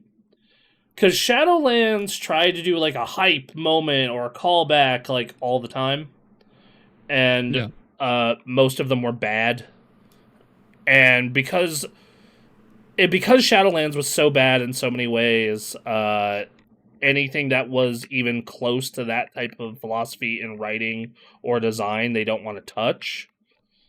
But it's like, well, the problem in Shadowlands, in the case of the narrative, was not necessarily like the way it was done. It was more, or I shouldn't say that. The execution was bad, not the ideas. It's like do this with not bad execution. That is literally what you could do. You know, like Shadowlands has like 3 cutscenes, and even Shadowlands has like 3 or 4 cutscenes and storylines that are like, yeah, this is actually genuinely really great. I wish the other like 70 hours of story were good, but hey, but unfortunately, they can't be making good things anymore. Yeah, like, you know, can't be doing that. You know, they had a lot of sex pests going on at the time, so you know. They did have a whole problem with that, quite infamously. So yeah. Lawsuit. But otherwise, they've it feels like since Dragonflight, they've really gotten into a really good groove of making a really well-made MMO that you know, they put a lot of stuff in it. I think the world events they have world events you do that are a lot of fun. They've added this new system called the Prey system, where you go out into the world and you do world quests, and then while you're doing world quests, you're like hunting an NPC, and it'll sometimes come out and try and ambush you, and if you fight it off, you'll fight it off sometimes, and then sometimes you won't, and you'll die, but most of the time you fight it off, and then eventually you'll get enough of a way to track it, and you hunt it down, and you do a boss fight against it, and then you get cool shit for it. So that the Prey system's a lot of fun. I think the big concern I have that is beyond the narrative as well and the bugs is also this. It feels like they've kind of hit a formula, and I understand that housing is technically considered this expansion feature that we just got early. Which, yeah, housing kind of does kick ass. It does. It really does. Like, I am in WoW housing Reddit like every day. And the amount, like, people have made, like, floating starships and shit. Yeah. It is awesome. It is an awesome... It's an awesome feature. It's an awesome thing that they're doing. Big fan. So yeah, Well, I'm I glad World of Warcraft has been good for you. yeah, they did a great job again. I'm just kind of sitting here, and thing is, this is preseason. The thing I say about every World of Warcraft expansion launch is, yeah, even Shadowlands had a good launch and a good leveling experience. We won't really have an idea of what this is until we're a couple weeks into raiding season and dungeon season, before we kind of see, okay, what's the grind like? What are the dungeons actually like? How does the community respond to things? I will say one of the best things Blizzard ever did, and I hope the community keeps using it, is you now can list what kind of group you are. So are you competitive and like going for time and getting the shit done? Are you learning? Is this a learning group? And it's been very... The amount of bad pugs I have gotten since this was implemented is significantly less. Because I have been listing us as a learner group, and because of that, we keep getting people who are like, "Yeah, I'm still vibing, like whatever," and we're like, "Yeah, dude, that's cool that we're listed as a learner group." And really, we have only gotten like one jerk in 3 weeks of running dungeons non-fucking stop. That's good. That's really good. Yeah, because of this, it's and most people have been pretty nice. Like, we haven't gotten anyone who has been fucking like, know it all shitty, or they did a real good job with that. And the problem is like, my big fear is it turns into 14, where that exists in 14 and no one actually uses it the way it's intended. Yeah. Because like no one will join a learner group in 14 because they just want to clear. Just like Yeah. so, Well, no, wait. People do join learner groups in 14 because they have a looking for groups specifically for you to join learner groups that you get extra benefits for. So it's one of the I'm not talking about the LFG. I'm talking about the party finder.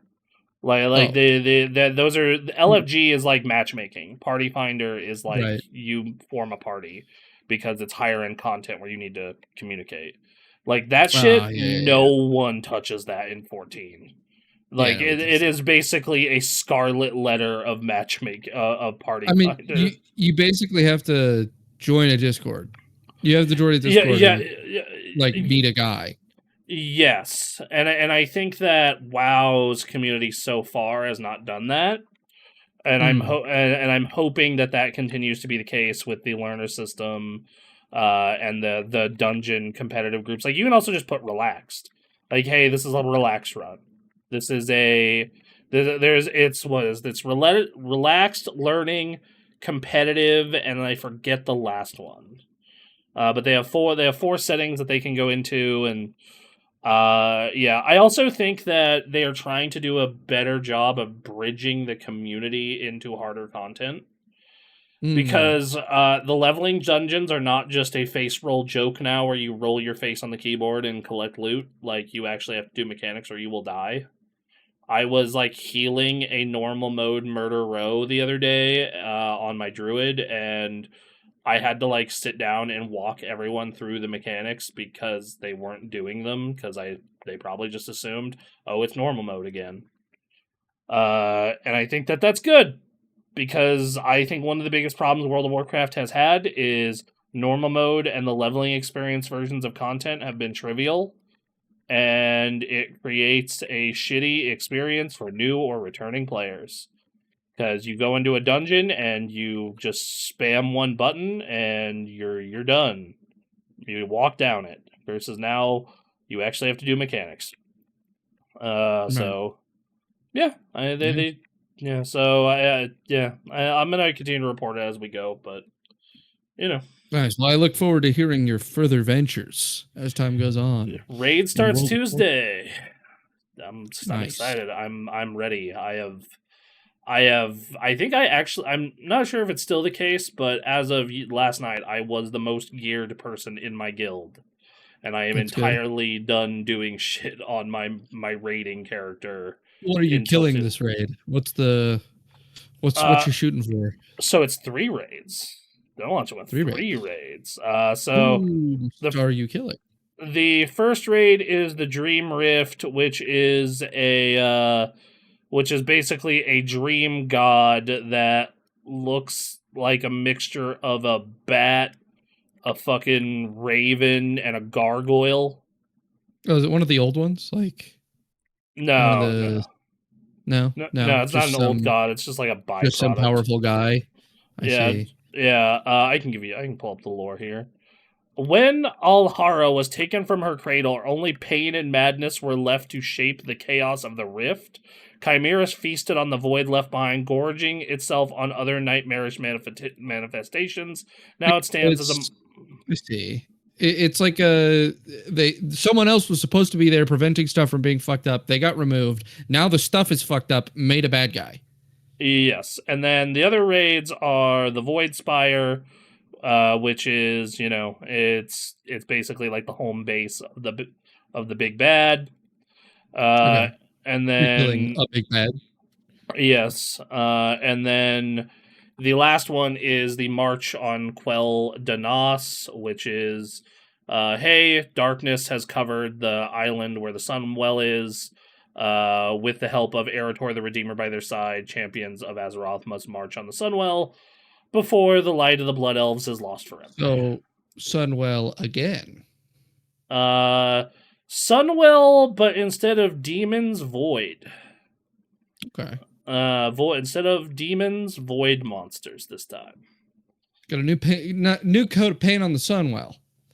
Yeah, dude. So the hub for this expansion is Silvermoon, which is like the Blood Elves' home city. And I want them to remake every city in modern tech. Silvermoon in modern tech might be the best city in World of Warcraft. Like there is a fucking pet cafe. There are like floating hookah bars, islands. Like it's crazy. It is such a great in-depth RP space with just so much cool shit happening.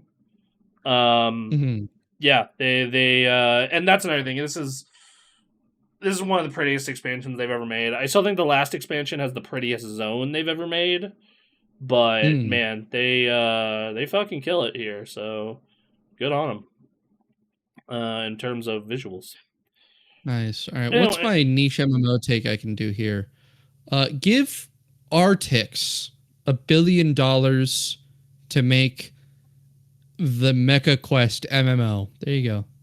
That's how they would make real money. My niche MMO take would be, all right, I need you to have the design of vanilla, but all the transmog and like quality of life options of retail. So like give me the option to fucking transmog in vanilla. Give me the option to go and fuck around with mount collecting, but in vanilla. Like I want to make an arduous, painful MMO, but I also want it to make it so I can always look cool after a certain point. So, yeah. What if Armored Core 6 was an MMO? That would be good. I mean, I would love to go back to the like mid 2000s of everyone trying to make a World of Warcraft clone and failing miserably, except for like Guild Wars and Final Fantasy. Oh wait, no, I've got it. Here's my niche MMO take. More gear slots for your character. I want to be like Morrowind. I've got both shoulders, both gloves. I've got the helmet. I've got the hat underneath the helmet. I've got the shirt underneath the chest plate. I've got the chest plate. I've got the pants. I've got the shins. I've got the feet. And each one is two armor slots. Because you have 2 feet. Let's do it. Let's do it. I like it. And you're going to be running that raid for a lot longer because I don't have my bis for my right foot. Man, you. Here's the thing. I'm not I interested have in 10 this. fingers. I need 10 rings. Once again, I'm not interested in this, but I genuinely know some psychopathic motherfuckers who would love this. They would love this. They would think it is the best fucking game of all time. So I mean, I would just die laughing if Chris came to me and he's like, "It's fucking bullshit, dude. I still don't have my BIS for my right shoulder." okay, so I'm gonna be real. As much as every time I hear that man is still playing Classic, even though it's gone all the way to Mists of Pandaria. So I have a what is that man's plan when it eventually goes to like Warlords of Draenor? Listen, he's really fucking good at that game. And okay. I think most of it is that he likes being one of the best. All right, and if he switches over, he is not still one of the best. He has to become one of the best, which would require a long period of not being the best. Oh my god, it just I don't know. I think that okay, so yes, I do think that the skill curve for retail is both harder and easier depending on what you are specifically looking at. But I'm confident he can do it. He could be one of the best retail players in the world. He could do it. He could absolutely do it. The issue is that it would require that he is not one of the best classic players in the world for a good while to go get trained up to be one of the best retail players in the world. But I would also argue that like the classic audience is like super dedicated, but also like really small. Yeah, and that is a problem he's had. The thing is that he the other thing is that he's kind of in a position now where he is like kind of screwed because they're not, I mean, it's not getting to Warlords of Draenor. That's the next one though. That's the next one. Yeah, they're not doing it. What are they gonna fucking do then? Nothing. They're not updating it anymore. They've already have they said that? Has that been confirmed? They're stopping at MOP? I think it's been leaked, but it's leaked enough from serious sources that all the largest guilds in Classic are having meetings about it and what they're going to do. Okay, so I mean, I guess go to TBC Anniversary, right? There has been talk of that from some people. Chris does not seem to be super interested in that either. What? Why not? He's Classic guy. He's what? Okay, I need you to get me information. I need a report. So here's the thing. I like vaguely pay attention to what's going on in Classic, but it's not where I'm at anymore, and I'm not really interested in fucking around with it. So I need you to go and like report on this because like I know they're not on the last raid of Mists of Pandaria yet. I believe they're still on Throne of Thunder, but like what the fucking psycho shit? I don't know. Just okay. So wait. Chris is like okay. This leads me to another question I have about Chris. So he has no interest in going to TBC. So like, what eras does he play? Is it just Wrath to MOP? I mean, he played Classic like right as it came out, right? So he so he's already done TBC. Yeah, he's already done TBC. Yeah, he's done it all. He's done it the whole way through.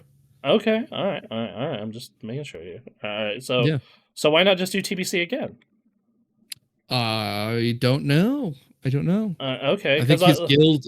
I think it's because a big part of being a super high end player is having a guild. Is having the resources of a guild. Yeah. Yeah, it's having the resources of a guild, and he isn't in a TBC guild. He's in a Classic guild, and so like being able to play at the level he is currently playing, even to TBC, would require a transition of finding a new group, developing inroads, being selected, and then also having to rebuild your position as the best guy at this role that will get preferential treatment for available gear for that role, right? Okay. The fact of the matter is that right now, if a best in slot rogue item drops, it goes to him because he's the best. Yeah, that makes sense. Yes. And if he goes to TBC, he has to go to another guild. They don't know who he is. he is not their rogue. They already have one who he will have to dethrone, and it'll be another Yeah, that whole could be set of fun though. That could be great content. I'm just saying. That could be uh amazing content. Continue.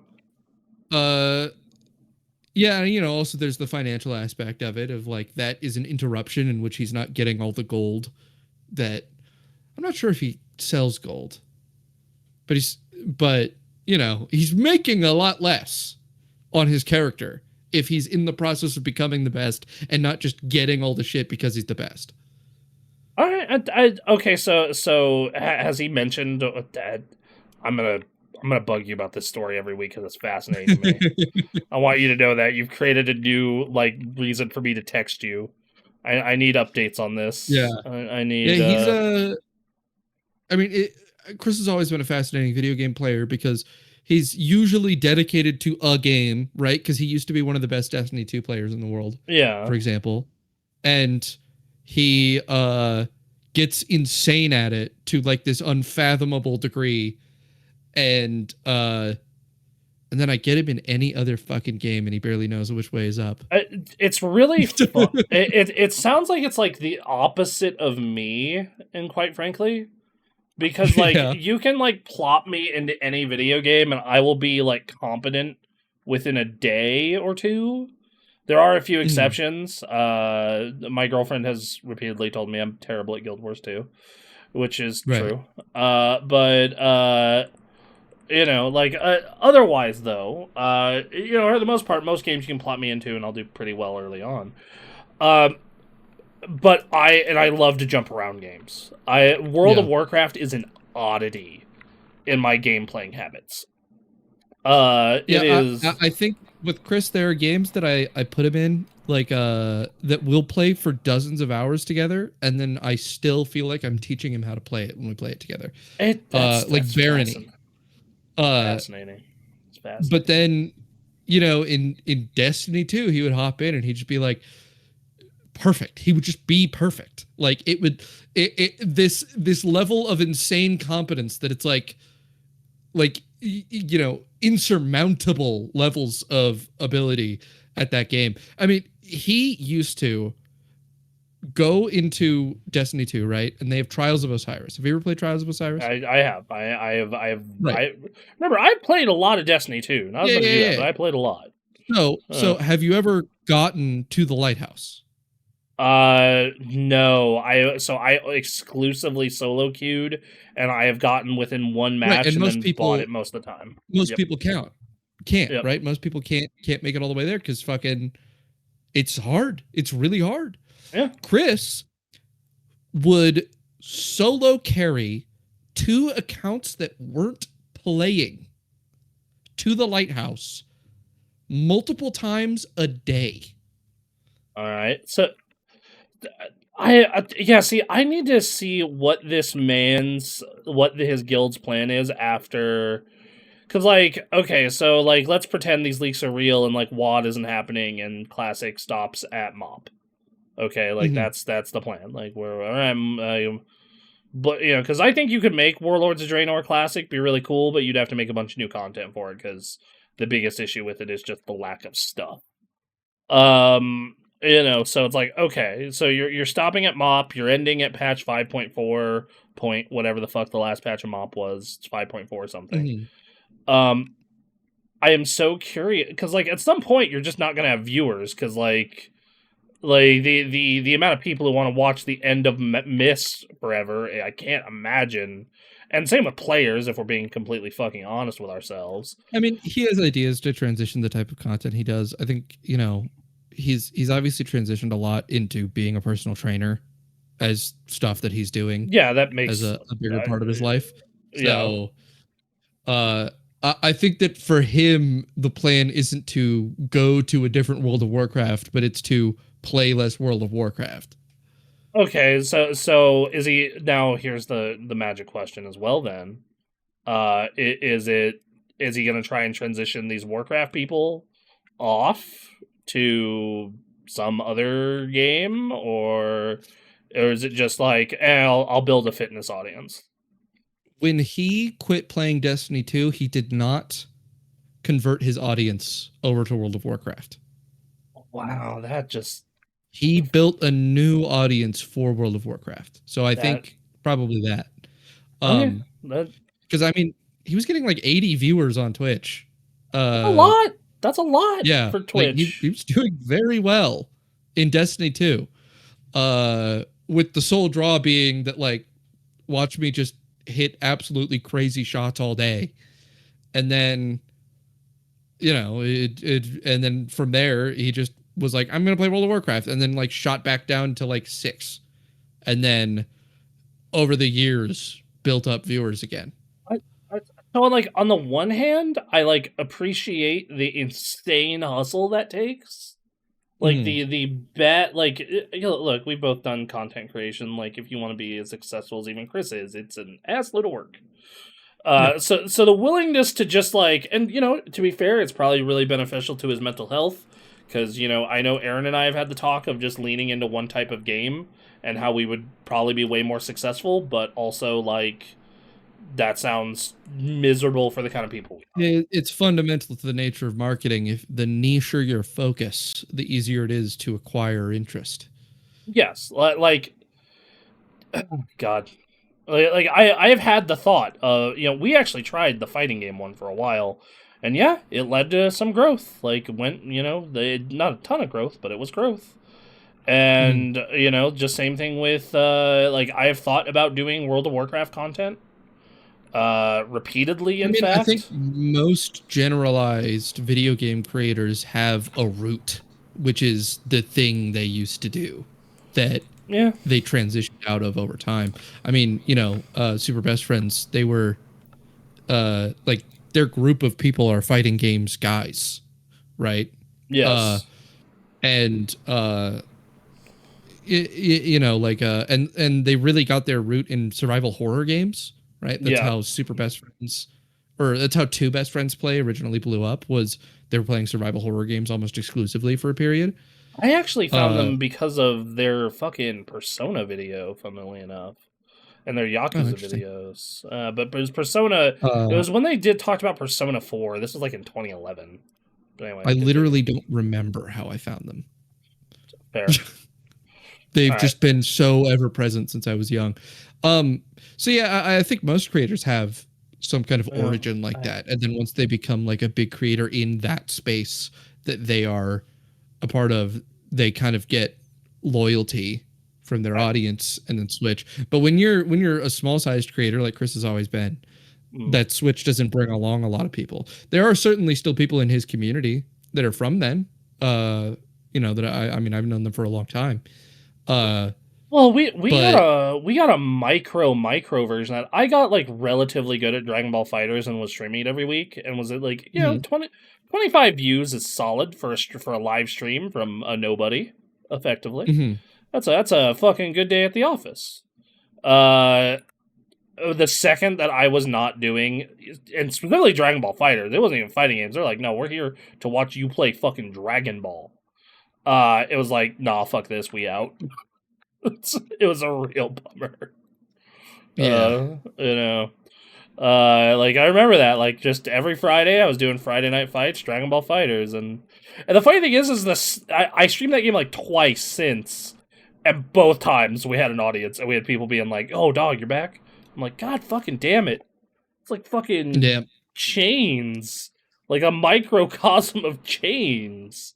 Some people are here to get some stuff, and they don't want anything other than that.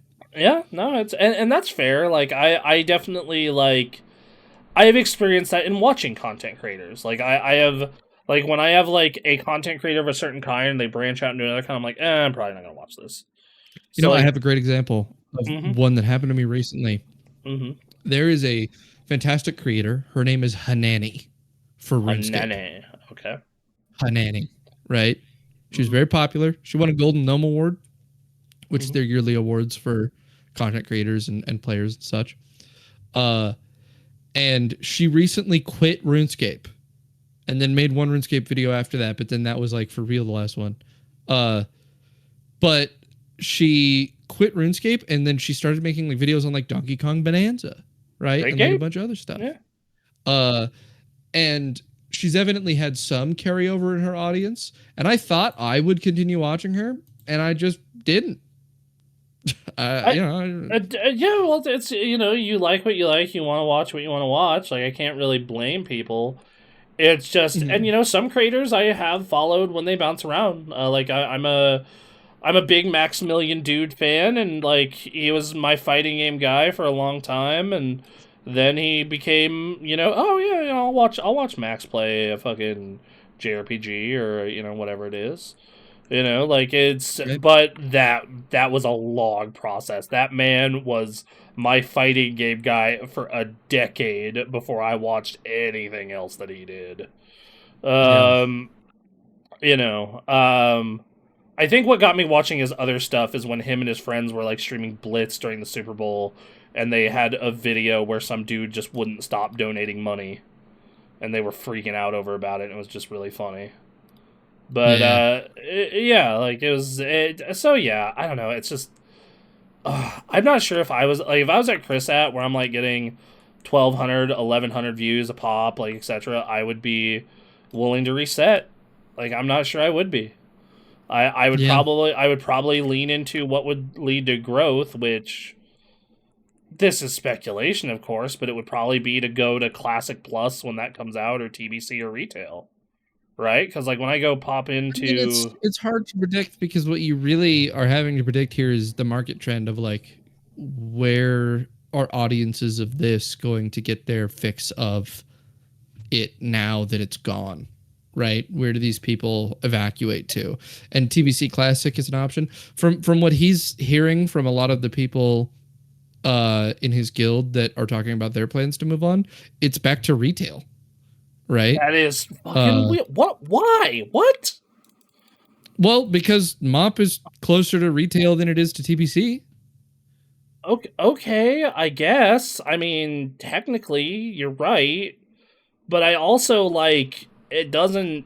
If you started... Because it sounds like his guild started in vanilla and kept the train going the entire time. No, this is a different guild. I'm not sure at all. Okay, so this is like the third or fourth guild he's been in. I mean, I think that because I think it depends on what your audience is there for. Because so you need to identify if your audience is there for if your audience is like mostly classic people, using Chris as an example. Most of the people I know who are really into classic would rather fucking die than watch a retail stream.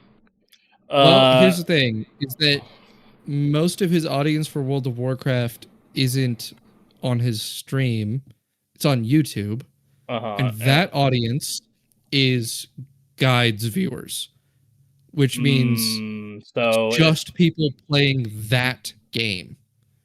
So it's right? And I imagine that a lot of... So you have to predict where and beyond, and a guild is anecdotal evidence, let's be real.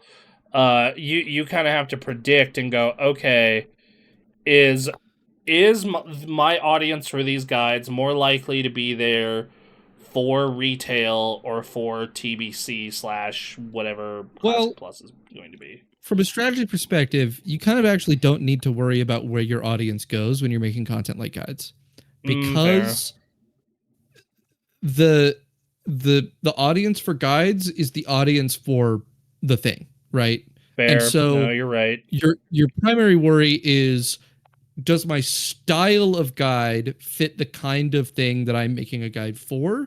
And is there a need for it? And am I being outcompeted? Right. So the reason Chris's guide videos are successful is because they are the best available resource for what they are. Nobody knows more and makes videos about rogue gameplay than he does, right? Which means that if he goes into retail, is there someone making specifically rogue guide videos that are doing it faster and better than he does? I'm going to be real and tell you, I assume no, because rogue is a not loved class in retail. And that could be another issue, is that if rogue is an unloved class, he might not want to play it just because of that. Right? He has to, not only does he have to have an audience available that isn't being taken by somebody else. He also needs to enjoy the thing enough to be able to engage with it to the level where he will develop the knowledge necessary to make a guide that is the best thing available on the market. So Rogue is currently tied for bottom most played. Yeah. It is tied with Evoker, the dragon lizard class. Which that's what Anthony plays. So, and there are not many guides for Anthony as someone who has had to try. Like Wowhead writes a guide for every class, but Right. trying. I mean, he's done work for Wowhead specifically before, right? Like that's which he that's the kind of thing you do. I know. Ray asked me that question: could I write for Wowhead? And I'm like, boss guides, yes. Class guides, no. I do not have the interest to theory craft that hard. Like straight up, I just don't. Yeah. But yeah, that's interesting. I mean, and to be fair, he could like fucking retail Rogue, but you know, you are very much not the popular boy. He's in a similar situation of when he switched from Destiny 2, where he was really good at it, and he switched because he stopped wanting to do it.